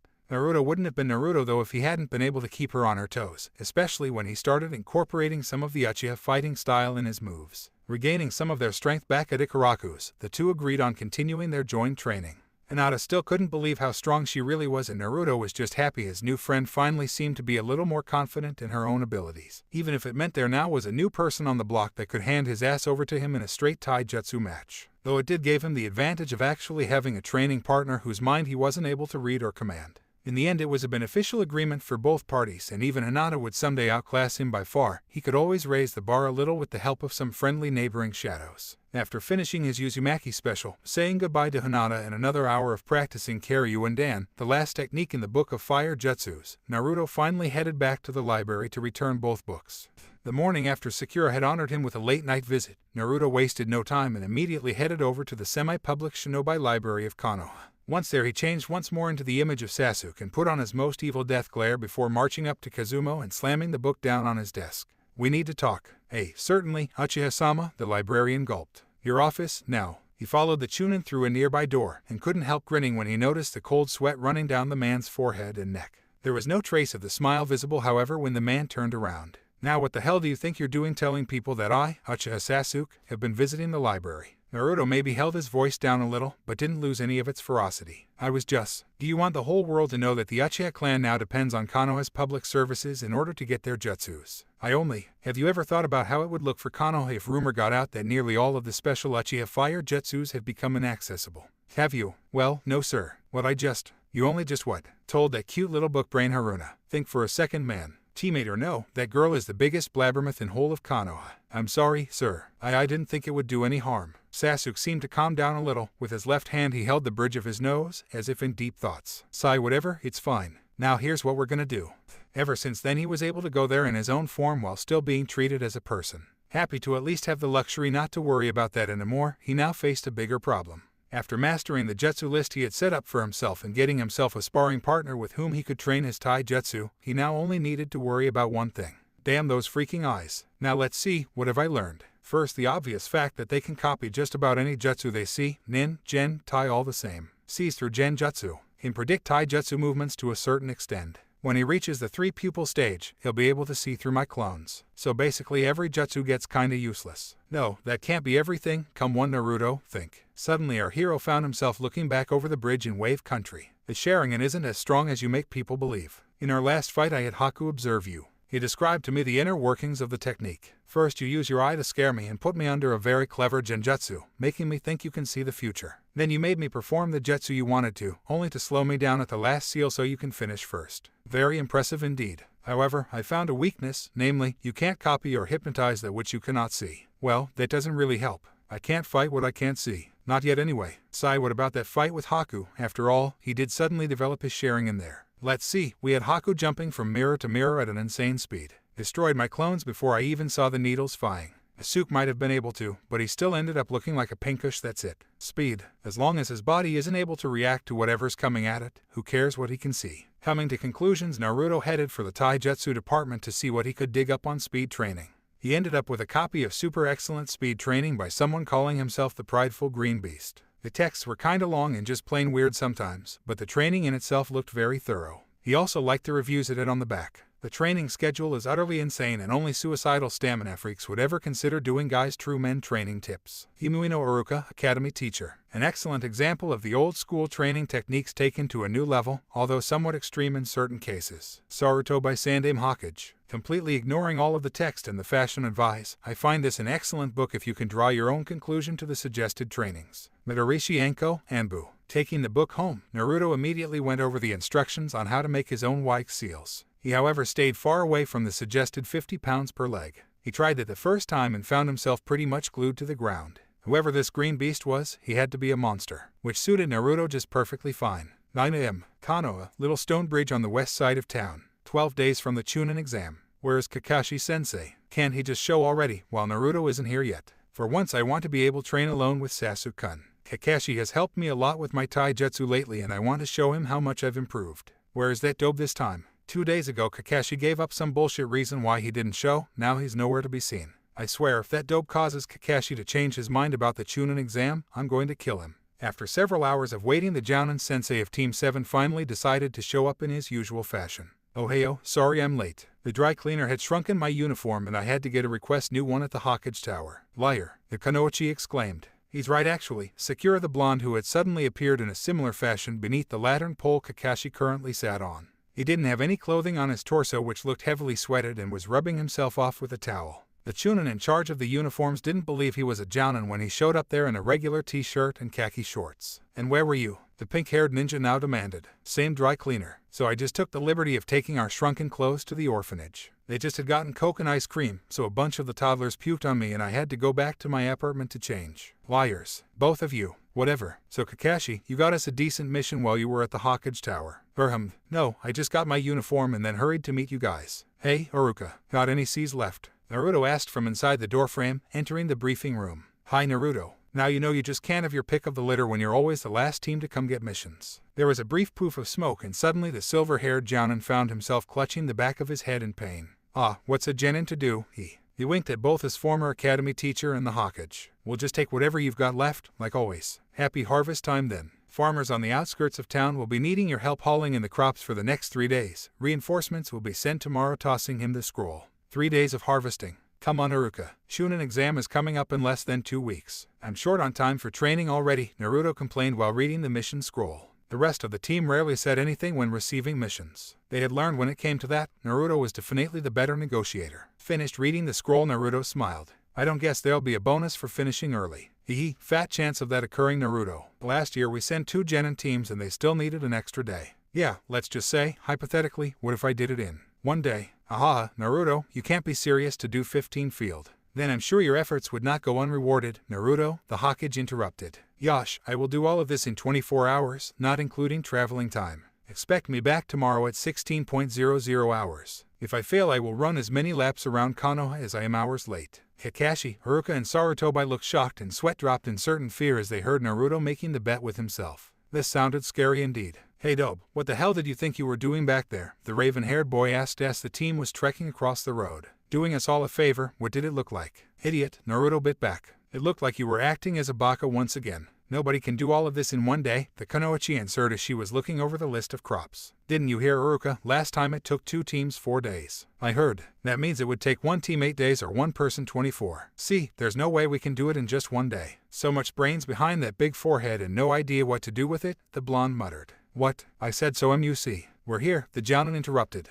Taking his eye of the book he pointed to a nearby farm. That's Farmer Takeda's place. You can start over there. If there's any trouble, I'll be inside. Figures, all genin thought. As soon as they gotten some necessary instructions from the farmer, Naruto got to work creating 22 clones and threw himself at the work. It was as if a massive orange swarm had infested the field and less than 2 hours later he left his teammates to fend for their own while he made his way to the next farm. From their position his teammates could just see carrots flying across the field. It wasn't until a few hours later that they finally caught up with him 3 fields further down the list. Naruto kept working at a devilish pace until nightfall, counting every single tomato, carrot, and apple down the way. Spending the night at the Junpei farm, the farmer didn't hide his admiration for the young shinobi's hard work while mainly ignoring the blonde's teammates. They didn't exactly took well to this, but couldn't do much about it while they were guests at the man's house. Kakashi just stayed out of the conversations and read his Ika Ika Paradise 12, occasionally throwing a look at Junpei's daughter Taki. Junpei's mood wasn't put down when Naruto fell asleep at the table, since for a moment it seemed as if the little guy was going to eat more than he had hauled in. The farmer simply moved him to the couch while the rest of the team was sent to the hay attic. The next morning he was awoken by their host at first daylight. After enjoying a hearty bacon and eggs breakfast, Naruto once again threw himself at the work as if possessed. The group of orange harvesters had grown in numbers by half its original amount to make up for the time he lost at night. Trying to do everything in 24 hours didn't just mean he had to increase work rate, but he also suffered a higher sleep-work time ratio. At noon, 2 hours before deadline, several farmers had assembled near the last field. Bets were being made on the outcome, and several farmers asked the contracting ones where they could get one of those. When Naruto showed up, he was breathing and sweating like an ox. Nonetheless, his eyes showed nothing but determination, and a crazy little grin showed on his face. Grabbing the 2 scythes he was carrying by his arms, he once again formed his trademark jutsu. 10 clones, all wielding dual scythes, shouted their workries as they ran towards the wheat and started whirling over the field like miniature tornadoes. The rest of Naruto's troops now calmly arrived on the scene and started picking up the remains and tying it together at a slow but steady pace. Really, Hokage, you can't seriously presume that even Naruto would be able to do all that in a single day. Now, Iruka-san, you especially should know not to underestimate the little guy. Yes, but I mean, not even Guy or his team would have made such a statement. If Naruto says he can, we should at least give him the benefit of the doubt, don't we? Hey, I guess so. Time seemed to fly for the 2 men as they awaited Team 7 while swapping stories about Naruto and Konohamaru. Both wondered as well what the upcoming Chunin exam would bring, though the old Kage did show certain signs of worry when the subject got brought to the table. Iruka didn't ask and Sarutobi didn't tell. There was no conclusive evidence for anything yet, so there was no need for the majority of Konoha's shinobi to get paranoid. Paranoia usually only brought more harm than good. So instead, the old man just joked on how Naruto would probably win the finals using his sexy no jutsu. The memories of the technique spontaneously brought both men to scratch the ends of their nose. A knock on the door brought both men back from their trip down memory lane. Enter, Team 7 reporting a successful Masaion. Sir, Naruto saluted with a foxy grin. Very well, Sarutobi laughed, nudging Iruka in his side. Now, would the 3 of you wait outside while we have a word with your sensei? Sasuke rolled his eyes before turning around for the door, while Sakura threw an angry look at Naruto, who in turn never knew since he chose that exact moment to turn the other way. Report, you idiot. What now, Uchiha? Naruto responded with an annoyed voice. Don't you realize you've probably totally disarrayed their schedule? Their schedule? Everybody knows that a few weeks before the Chunin exams, selected genin are put on low-risk missions. Oh no, so now we might get even more low-risk missions. Naruto sarcastically dramatized, waving his arms in the air to be sure he was overacting enough for even Sasuke to understand. Maybe tomorrow they'll have us picking mushrooms with the Everglade pixies, or even worse. Washing the elderly, he continued, making sure there was ample dread in his voice. Dobe, loser. The 2 threw each other one last look of disgust before finally deciding to ignore each other. Several minutes later, their Jounin sensei came through the door and told them they could go in before taking his leave. Ah yes, Team 7, my apologies for the wait. There were some important matters I needed to discuss with your sensei. Where were we again? Oh yes, congratulations on a job well done. Sasuke, Sakura, here are your checks, he said, handing them both their respective envelopes, and Naruto, here's your part. Taking over the sealed container, the blonde was surprised of its weight. The Hokage noticed the look of surprise on his face and just gave him a silent nod. After their debriefing, all teammates went their separate ways. Naruto made sure he was alone before taking a look at his paycheck. Oh my, oh man, ho ho ho, so sweet. This must be, Naeus, 22 days of pay. I love that old man. And the green beast wasn't kidding when he said hard work does not go unrewarded. These things are killing me though, he thought, shaking both of his legs a little, and I gotta add another 5 pounds tomorrow. After the logical visit to the bank, making sure he asked for his receipt as proof of the transaction, the next stop was off course Ikaraku's. He was happy to see Iruka was waiting there for him as well, as he had been too distracted to ask him out for ramen. The fact that he wasn't really hungry since Miss Tanaka wouldn't let him go before till he finished half the pumpkin pie she had made hadn't helped either. Judging by the enormous smile on the old chef's face, he had already heard the news. So, I hear you finally started working the way you have been eating all these years. That's supposed to be classified information, old man. Hooty. Sorry Naruto, nothing personal, just business. Iruka turned around on his chair, grinning over a steaming hot bowl of a rare beef chicken ramen mix. Damn crooked shinobis, the soon-to-be broke again Genin muttered. Yeah, whatever. Now hurry up with the money. The sweet money. Nuhaha. Muahahahahahaha. Akira seemed to be enjoying his role of evil, money-loving ramen don a little too much for sanity's sake, when Naruto got presented with the real bill, though he suddenly realized he might not have been playing much at all. Relieved of nearly a third of his sudden riches, the young genin sat down in conversation with his friends. When Iruka finished his bowl, both shinobi left Akira's company and took a digestive stroll through Konoha. So, Naruto, I take it that chakra exercise I showed you has paid off. Are you kidding me? I couldn't have possibly done last mission without all that extra control I gained. Great, that's great. Anything else you've learned lately, besides the fact that Uchiha is a sore loser? You know, a little this, a little that. Aha, you sure you just haven't been acting like a sore winner? The Chunin joked. Well, yes and no. But come on, who wouldn't like to rub it in that guy's face? I know what you mean. Just don't overdo it. You know how important it is to be able to depend on your teammates. Hi, I know. It's just that sometimes those two piss me off so much I'll just like to shove kunai up they. Okay, I get the point. Oh well, guess I better start preparing tomorrow's class. Later Naruto, and stay out of trouble. Later Iruka, stupid dobe, with his stupid shitload of chakra. Nobody should be able to pull off the crap he did today. And why won't Kakashi teach me that cage bunshin technique when Naruto just about uses it every hour of the day? It's a jounin level technique you'll learn when you're jounin. Bullshit, idiot's always getting special favors. He's not even supposed to be graduated yet and now he's running on the village wall. Got him it. Does he think he can get away with anything he wants? I'll show him all once I've developed my third pinwheel. And once I've done that, I'll show Itachi what it means to betray the Uchiha clan. Sasuke launched a massive combination of kicks and blows on the wooden dummies in his personal training area, finishing with a fire jutsu that left the majority of his opponents smoldering in flames. Oh great ingenious. Now I'll have to replace these things, the raven-haired boy sighed before returning to the confines of his empty mansion, bending himself over the family scrolls. Sakura had been bathing for the last hour, trying to scrub all the dirt from her and making sure that any possible bugs that might still be on her were definitely drowned. On one hand she had been glad that Naruto had left her and Sasuke alone for the greater part of the past days. The downside was that working in the dirt, pulling out carrots wasn't exactly the most romantic alone time she could have gotten. Even sleeping so close beside her crush in that attic had lost its attractivenes when several big spiders had started crawling up her legs. So many things just hadn't been going her way the past weeks. Naruto giving her lip, Sasuke bad-mouthing her abilities as a kunoichi, the store had stopped selling her shampoo, and even Kazuma had been acting different lately. Her favorite library clerk hadn't even looked surprised when she had told him Naruto fooled him by pretending to be Sasuke. And now she couldn't even vent her frustration on her least favorite teammate anymore. Beating those animated dummies just didn't have the same satisfying effect. And, my apologies for the weak ending of the chapter. Felt it was all going downhill since the start of the mission. Think I might do one more bridge scene next chapter and then start time hopping to the Chunin exams. For those of you who wonder about the clone Hinata hit with a kunai and not disappearing, I didn't feel like typing out how he had anticipated her trying to immobilize it and made it armor his other leg with tree bark. And don't worry, I'm not going to give our hero a funny haircut. Thought about giving him some new clothes with the money, but who actually imagines Naruto in anything else but bright orange that screams kill me? Dragon Man 180, dude, you're such a freak. I don't think I've actually read any fic you haven't reviewed yet. And believe me when I say that's a sadly high amount. Nantuka Prime, like the note on Henge, thought about it, but I always figured the user would keep the same weight, thus eliminating any possibility of flight. Tempting though. Shadows don't weigh that much, do they? Dragon Bard. Sorry man, just can't seem to get the layout right. Tried double paragraphs, break lines, combinations of both, and just plain editing. Trying it out in Word format now. Everybody who mentioned something about the Rasengan, guys, I'm clearly describing a cone-shaped drill, right?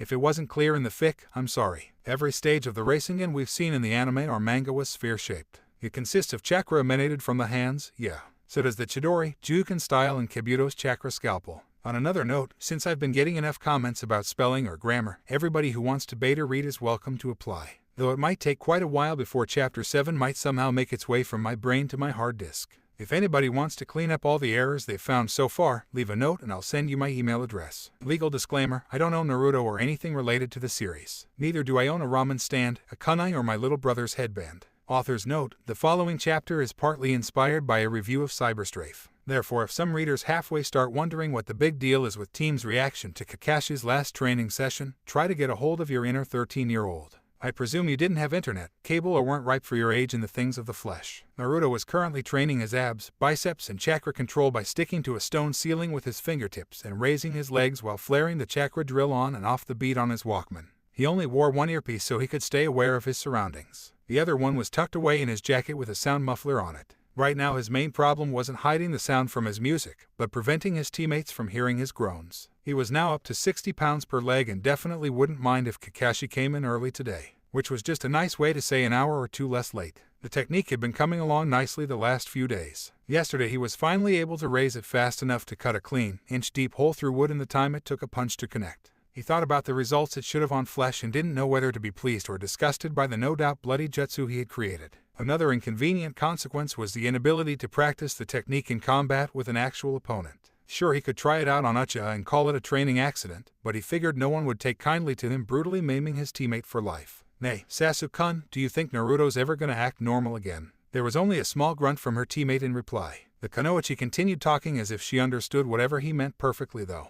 I know, if he keeps acting like he does now we'll consider it normal soon enough. But he's become such an asshole lately, always acting like he's so big and righteous all the time. And then when there are other people around he acts like there's nothing going on. He's always been so annoying and now he's twice as bad. Sometimes I think back to Wave Country and just wish you'd have let him die. Suddenly the girl felt herself pushed to the floor by her teammate as a piercing screech accompanied by the loud shouting of someone nearby echoed through the air followed by a splash. When silence returned to their surroundings, Sasuke let go of his teammate and cautiously walked over to the far side of the bridge. Dobe, what are you doing there? I was trying to practice my chakra control under the bridge until some bitch distracted me enough to lose focus, a heavy breathing, and once again nearly half naked, Naruto answered. Ibaka, have you been training underneath us all the past Sasuke suddenly halted his question as he saw his words reached nothing but smoke and air. Hugh, the raven-haired boy heard behind him. Turning around he saw both his teammates trembling, one in anger, one in fear. Naruto, I didn't. I did. Run, he ordered her in a primal voice, pointing to the road behind her. Seeing the pure look of anger on his face, she knew there was no room for arguments or apologies, so she just grabbed herself up as fast as she could and got herself out of there like a gazelle that just spotted a leopard.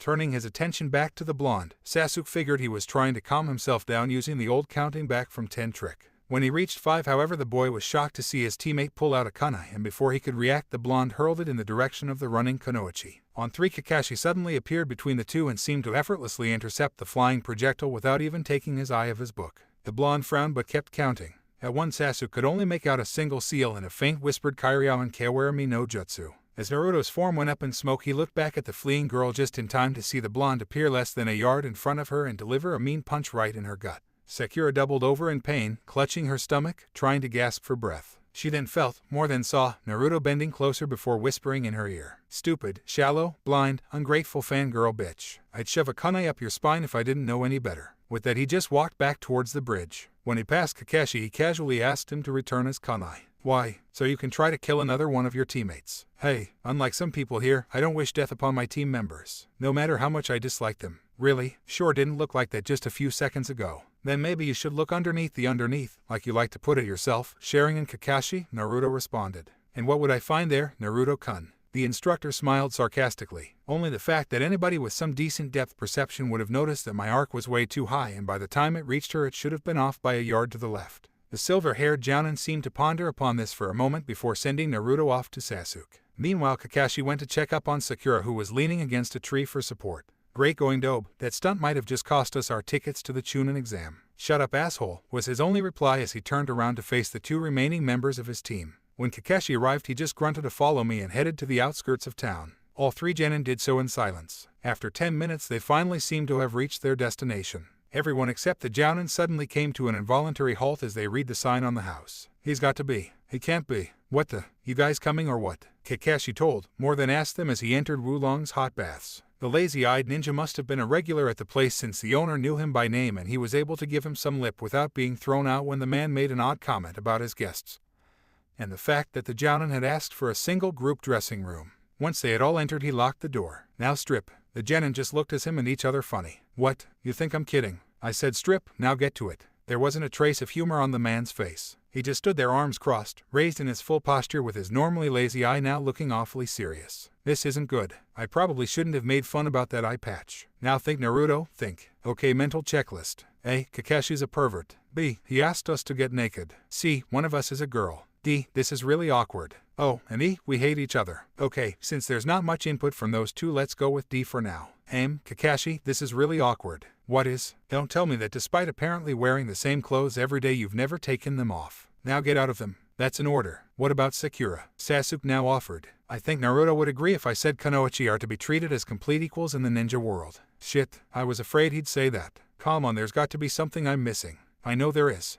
Sakura is being mighty creative just standing there looking uncomfortable. Up to me again I guess. Sure, they're just as likely to stick a kunai in your throat as anybody else. See, now get to it, the Jounin ordered in an intimidating way. Fine, the stubborn blonde teen boldly stated, sure that the point of this whole experience wasn't to see each other in another way from a physical point of view. Come on, What am I missing here? Bathhouse, dressing room, clothes hangers. His eyes scanned the room as he got rid of the t-shirt. Towels. There's got to be towels around here somewhere. His eyes darted across the room as he slowly bended down to remove his sandals. There wasn't a trace of any of the white, fluffy, cotton items anywhere. Not on the racks on the right behind Sasuke, the bench, or even the inch-open closet in the wall to Sakura's left. Genjutsu. Has to be genjutsu. Motherfucker. He knows I'm crap at that. He sighed in annoyance as he finally dropped his pants and picked them back up from the floor. Those two, Naruto, the Jounin said, motioning to his black boxer shorts. Like hell I'm going to be the only naked person in the room. The two got engaged in a small staring contest until Kakashi broke the silence. Fair enough. You two, get to it. As soon as the Jounin had broken eye contact, Naruto took advantage of his distraction to form his hands in the rat seal underneath his folded clothes. Okay, here goes nothing.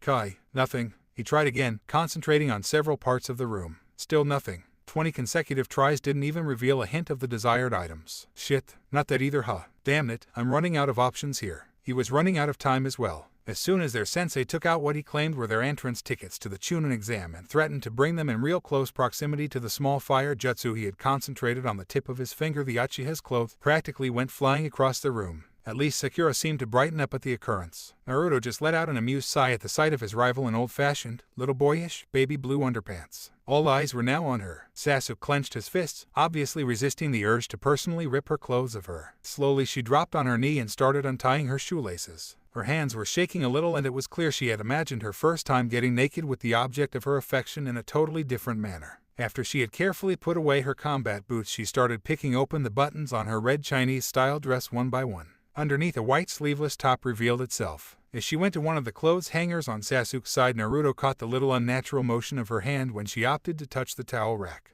But then her face betrayed disappointment. So, she finally decided to join us. About freaking time she realized that just looking all sad and ashamed wasn't going to work here. So now what? No genjutsu, nothing in plain sight, no more clothes, and almost out of time. You have until noon to each get one bell. When the time's up and you haven't got one, it's back to the academy for you. NHA, the blonde tried shaking the ridiculous thought out of his head, but for some reason it wouldn't leave. No really, come on. We know he's a perv, but that would be plain stupid. It's idiotic. It's sadistic. It's sexist and sarcastic. It's so him. Got him, I hate you, Kakashi. You stinking lazy pervert. Meanwhile, Sakura was now standing back next to Naruto in nothing but her pink cotton panties. What are you looking at? She bit at Naruto when she noticed his gaze. Don't flatter yourself, the overkill on pink would stop any man from further ideas. I was just noticing you finally started eating and working out. He retorted, putting his eyes back in front. Whatever, pervert, she said, covering her zones that might be of interest to certain unwanted parties present. I can hear you're all done. Now lose the rest of it. Kakashi. What is it now, Naruto?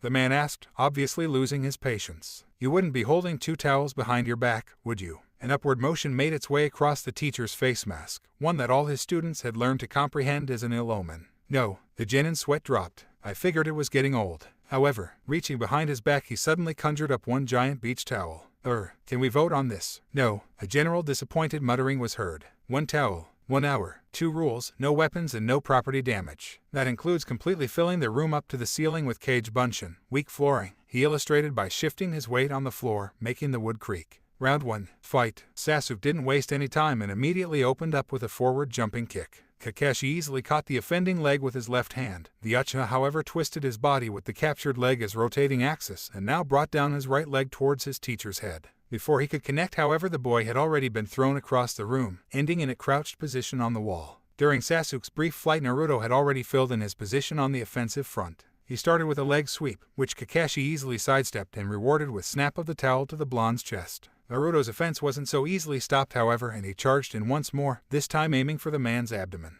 The cotton cloth intercepted his fist and Kakashi sent him sailing towards Sakura. As the two ended up on the floor in a somewhat embarrassing but mostly annoying position for them, Sasuke once again went flying over their heads, this time going with his extended version of a roundhouse kick. The fight went on like that, with Genin flying through the room for about half an hour. It was getting clear that this approach was getting them nowhere. Naruto had never been much of a close-quarter fighter, as far as his teammates knew anyway. Sasuke obviously was stealing the show again with his strange twisting and turning combat style. Most amazing might have still been Sakura, however, who for once actually seemed involved in the straight taijutsu show-off between the four. Wait a second. We're all just straight on attacking. And for nothing but one stupid oversized towel he wants us to share. There's got to be more to it. Something that'll get us all what we want. And we definitely don't want to be standing with our naked asses to each other. Stupid pervert. Wouldn't surprise me if he got this from one of those disgusting orange books. Damn it, teamwork it is then. Besides, I need the credit. Yo Sakura, why don't you get back to doing what you did best? For a moment she threw him a dirty look as if saying, what's that supposed to mean?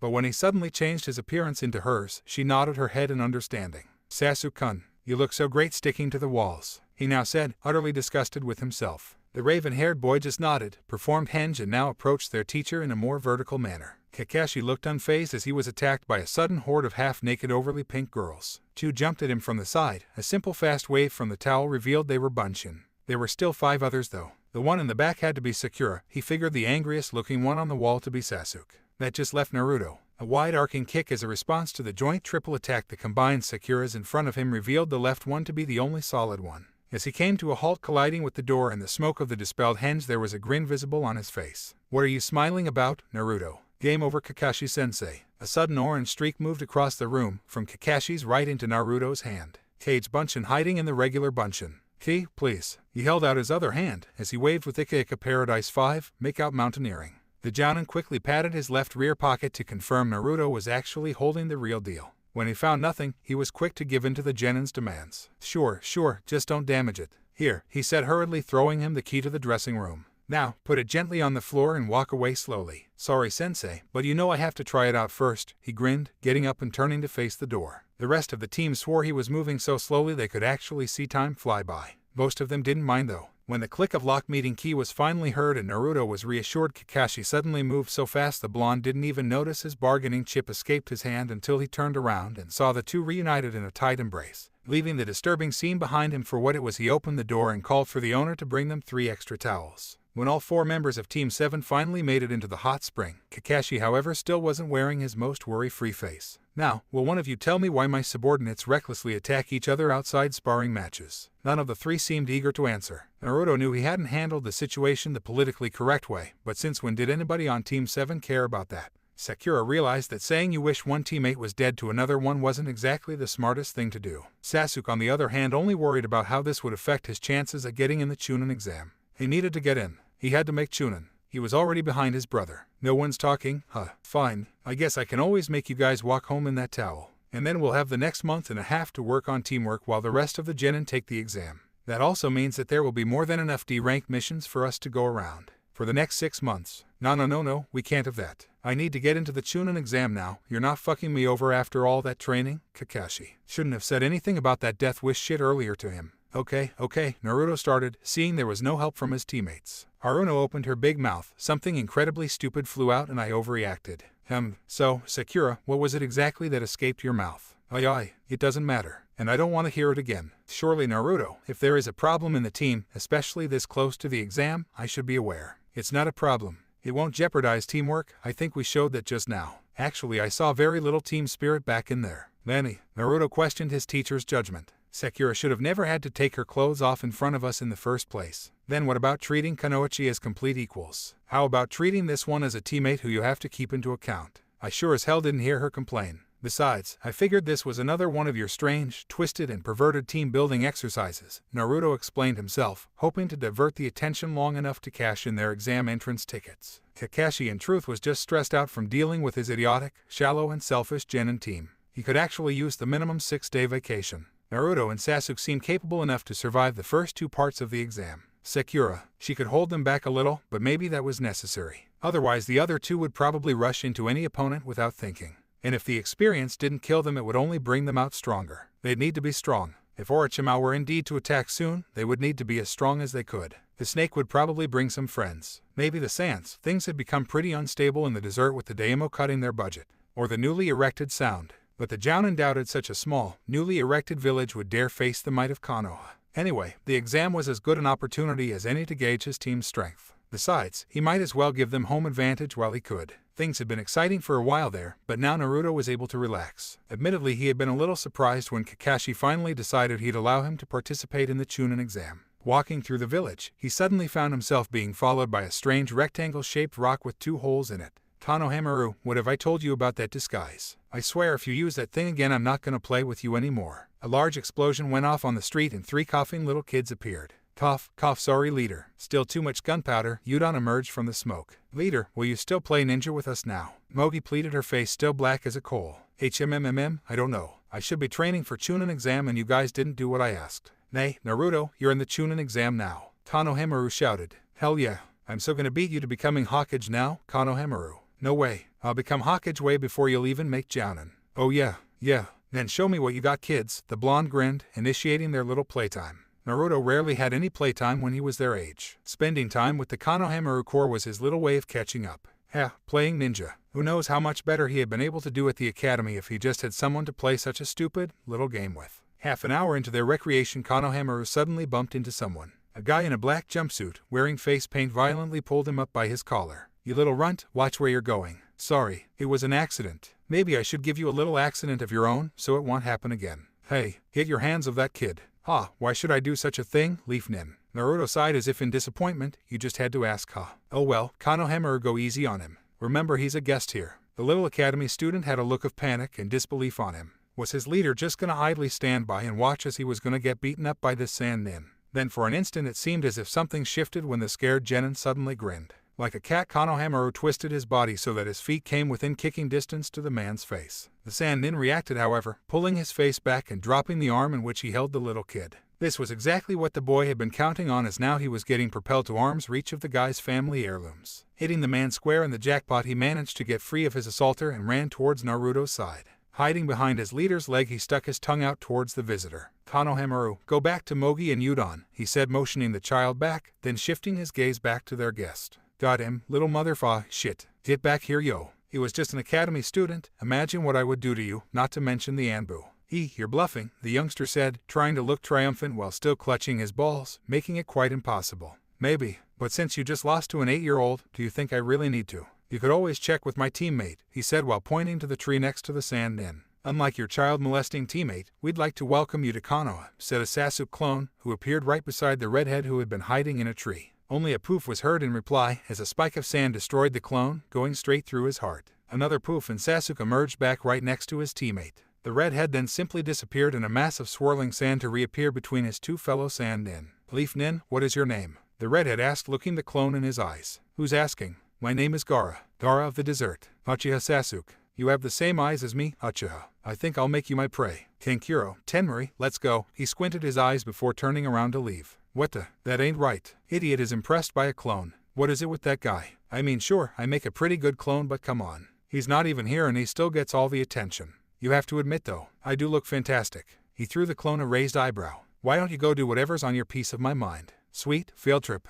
The clone smiled before he jumped out of sight. Naruto had to admit the wind guy was good though. Sand just flew out of that big gourd on his back. No hand seals or anything. Maybe it was some strange blood limit from the sand. He pondered over it as he walked back to the Konohamaru Corps. Hey leader, how did you do that? Do what, Konohamaru? He smiled. You know, teleport me away and making me kick that guy's ass. Oh, simple Kage Bunshin, Henge and Kawarami no Jutsu combo. Besides the last two, you should know that from the academy. Sorry leader, and thank you for saving me. You're welcome, kid. Now I still have tons of stuff to do, so I gotta go. Later guys. Bye leader. All the kids yelled with a sad face. Before he could meet up with Hinata and tell her the good news, there was one more thing the blonde really needed to do. Making sure he wasn't followed, he sneaked back under the bridge where his team always met up. Crawling against the stone surface, he was suddenly amazed by a deep, smooth 5 inches gap that ran through the stone over half a yard. Lucky for him, he had been holding his arm a good 2 feet away from the stones, otherwise the thing would have probably collapsed on top of him. The long line was probably caused by the fact that he hadn't held his hand still when he was surprised by the sudden Chakra outburst, and out of reflex had pointed the beam away from him. Earlier he hadn't had the chance to inspect the damage he had caused. He hadn't felt like it very much either, he just wanted to break the bitch's nose. If Kakashi hadn't interfered, he would have probably done so as well and might have continued throwing his fist in her face until he had reached her brain. Stupid bitch, wishing he were dead. He had probably saved her life dozens of times already, and this was the thanks he got. If he'd known there was about to erupt a 3-foot-long lance of purple chakra from his hand, he might have pushed it completely through the bridge, instead releasing his other hand and falling down the water. No, that isn't any way to think of your teammates, Naruto. Overreacting again. They might be assholes, but they're Leaf Nin all the same. Besides, it's only Sakura. Stupid bitch doesn't even know what she's saying half of the time. Probably trying to impress Sasuke by talking shit about me. Forget about her. She's a no-talent klutz with shit for brains. Probably just pissed I'm out showing her stupid crush now. Forgetting about Pinky, Naruto once again focused on the things at hand. Why did all those cool new techniques, if he could call them that, only happen when he was pissed off? Must be something different about the way he molds chakra then. So many new things were happening recently. First, the Hokage telling him he might have a bloodline, and Hinata's dad plainly stating he was constantly mixing large amounts of demon chakra with his own. Not to mention all the fire jutsu he had had to learn, plus the Ake Memikaze style he had to practice in secret. So many things to learn, figure out or play with, and so little time to actually do them. The Chunin exam hadn't even started yet and he was already looking forward to the end of it. First things first though, he figured as he left the scene. There were still some hours left to train before he'll meet up with Hinata later today. Trying to figure out any strange ways and how his chakra twisted when he got mad was something he could think about later. Right now he had a few laps around the village to finish. Meanwhile, a pink-haired Kunoichi was working out her frustrations on a bunch of animated training dummies. This was her 17th encounter with them today and she had developed quite some skills at taking them out over the past few weeks. After taking out the last one, she was surprised and rewarded by a sudden clapping. Turning around, she saw her sensei sitting on one of the lower tree branches. "Very well, Sakura. I see you have improved quite a bit since you first started here," he said, coming down to ground level. "Thank you, Kakashi-sensei. But I did not come here today to check up on your progress," he said with a serious voice whilst walking towards her. "Oh, then what can I do for you, sensei?" "You can start by explaining what all the ruckus between you and Naruto was about." Shame and fear crept across the girl's face. She had truly hoped their instructor had forgotten about the incident, especially since he had already allowed them to enter the Chunin exam. "I'm waiting, Sakura." I said something stupid. I figured that out myself already. Right now I want to know bad it really was. It was obvious Naruto didn't want me to know, so now I come to ask you." I didn't mean to. I didn't even know he was there," the young genin murmured. "Well, you did and he was. Now tell me. I'm sure it can't be that bad." I told Sasuke that. I wished Naruto was dead." Kakashi took a deep breath and gave her a serious look before happily saying, "See, that wasn't so hard, now was it?" She just stood there, surprise written all over her face. Demo, Kakashi. "Sakura, people say stupid things all the time. The question now is, what are going to do about it? We both know you didn't mean what you said. You and Naruto might be having some issues lately, but it's not like you want to kill each other, right?" "No," she quietly said, her eyes still downward. "Good. Now go apologize to him. It's best for you all to have things resolved before the Chunin exam." "Nanny, why do I have to apologize? You wished him death first, right?" "Demo, no buts. I want you and Naruto to get your stuff resolved, and that is an order," the tall teacher said before disappearing in a swirl of leaves. "Scientists say a human being normally uses about 10 of the total capacity of his brain. Imagine you are a small piece of your mind, a floating thought, a recipe for chicken or an idea for mowing your grass faster. Maybe you are just the part that likes ramen or the smell of vanilla. Then all of a sudden, you are given a body of your own and access to the part of the mind that actually allows you to think. A body, the freedom to think and the ability to look at the real world. In return, all you have to do is making the body do whatever the other part tells you to. To a complete human it might sound like a bad deal, but for a tiny little thought it's like you're ripping off the other party. Got all that? Good. Welcome to the life of a cage bunshin." Now this particular cage bunshin's essence of being was easily put as, who the hell are these people? It was a question that was actually laying unused in Naruto's mind at the moment of the clone's creation. Naruto himself had been too busy thinking of protecting Konohamaru and on playing his bluff of his reinforcement to give that question any immediate thought, and afterwards gave it little thought. Perhaps this had been due to the clone using it all to the time and doing nothing else. Sannin, redhead, blonde girl with a huge ass fan and a skirt that left little to the imagination. Asshole in a stupid, kitty-looking jumpsuit with fake pointy ears. Gaara of the desert, Tenmari, Kinkuro. That was easy now, he wondered. What did he really know about them? Gaara. What did he mean exactly with the same eyes or thinking of making me his prey? He couldn't have been a clone as well, right? It would be possible the way he teleported. A sand clone user. There's no way he should know I'm a clone. We didn't use hand seals to make me. Sasuke's eyes. Does he have the Sharingan? NHA, come on. There hasn't been a single Uchiha missing ninlus for more than a week since the clan's independence. And before that they were slaves to the Hyuga's bloodline protectionism. Sasuke and Kakashi should be the only two people left. Unless there's someone else like Kakashi. But then it should be active all the time, right? For a moment the clone went on a sidetrack, thinking why there weren't any other people like Kakashi. There must have been a lot of eyes available right after the Uchiha massacre. You'd think at least someone must have figured not to let them all go to waste. So eliminating the thought that they were auctioned off to the highest bidder or that Gaara carried a collection of bloodline body parts in that gourd, he still knew nothing about the trio that could be useful. Seeing his self-proclaimed possible hunter leave, he decided it might be best to stalk the party for a while. After all, prey is best off knowing its predator. That way it can prevent getting caught by its tactics and ending up as fertilizer. Using his knowledge of the surrounding to his advantage, he took to the trees and disappeared in the canopy. As the clone followed the group of Sannin, jumping from tree to tree as a squirrel, walking around as a dog, or hopping rooftops in cat form, something that had been nagging at him suddenly clicked. For being foreign to the village, the trio knew its way around pretty good. Sometimes one or two of them would awe in front of a local monument or architectural building, but never was there any doubt in their next turn. Right now they were heading in the direction of the stadium. Once they reached it, the three quickly made their way to the top, walking on the walls of the building. The bunch stayed on their blind side before doing the same and closed into hearing range, posing as a street cat. "So, this is where it will all begin?" Kankuro asked rhetorically. "Gaara, will you be all right?" The redhead didn't say anything at first. Then there was a twitch in his eye and he held his hand up to the kanji on his forehead. "Yes, please be careful, Gaara. Once you transform, your shield will be deactivated. He'll be fine. Once he transforms, nothing can stop Gaara. Leaf won't even know what hit him. Shield, transform, unstoppable. They make him sound like he's more than just an average genin. Maybe their own version of Sasuke. No wonder he was so interested in me, especially if their main targets will be Leaf Nins. They seem to know more about the exam than us as well. Might be Kakashi's fault. We should ask Hinata what she knows later." Suddenly the wind shifted and in another whirl of sand a wind country Jounin appeared beside the team. The left half of his face was half covered by a loose cloth or bandage that hung down from behind his forehead protector. "Gaara, Tenmari, Kankuro, what are you three doing here? You should know better than to draw such attention to yourselves. We thought it useful to get a better understanding of the surroundings, so be prepared as best as possible when." "Watch your mouth, Tenmari. Besides the cage, there might not be a single Leaf Nin that can pose a threat to Gaara, but the Ambu of the Leaf do not lack in stealth. One wrong word and everything might be compromised." Hinata and Naruto had been training furiously for the past hour. Ever since Naruto had let her in on the new taijutsu style he wanted to practice with her, he didn't put up with Hinata holding anything back. He had not told her all the details of the style, like its name or the fact that he was copying it from his teammate, but she knew he wanted to keep it a secret until the Chunin exams, especially from his teammates. So she now fought Naruto with her Byakugan constantly activated to watch out for spectators. This was both beneficial to her stamina, chakra control, and her skills with the family heritage, though it limited the use of her skills in taijutsu due to the inability to give him her full attention.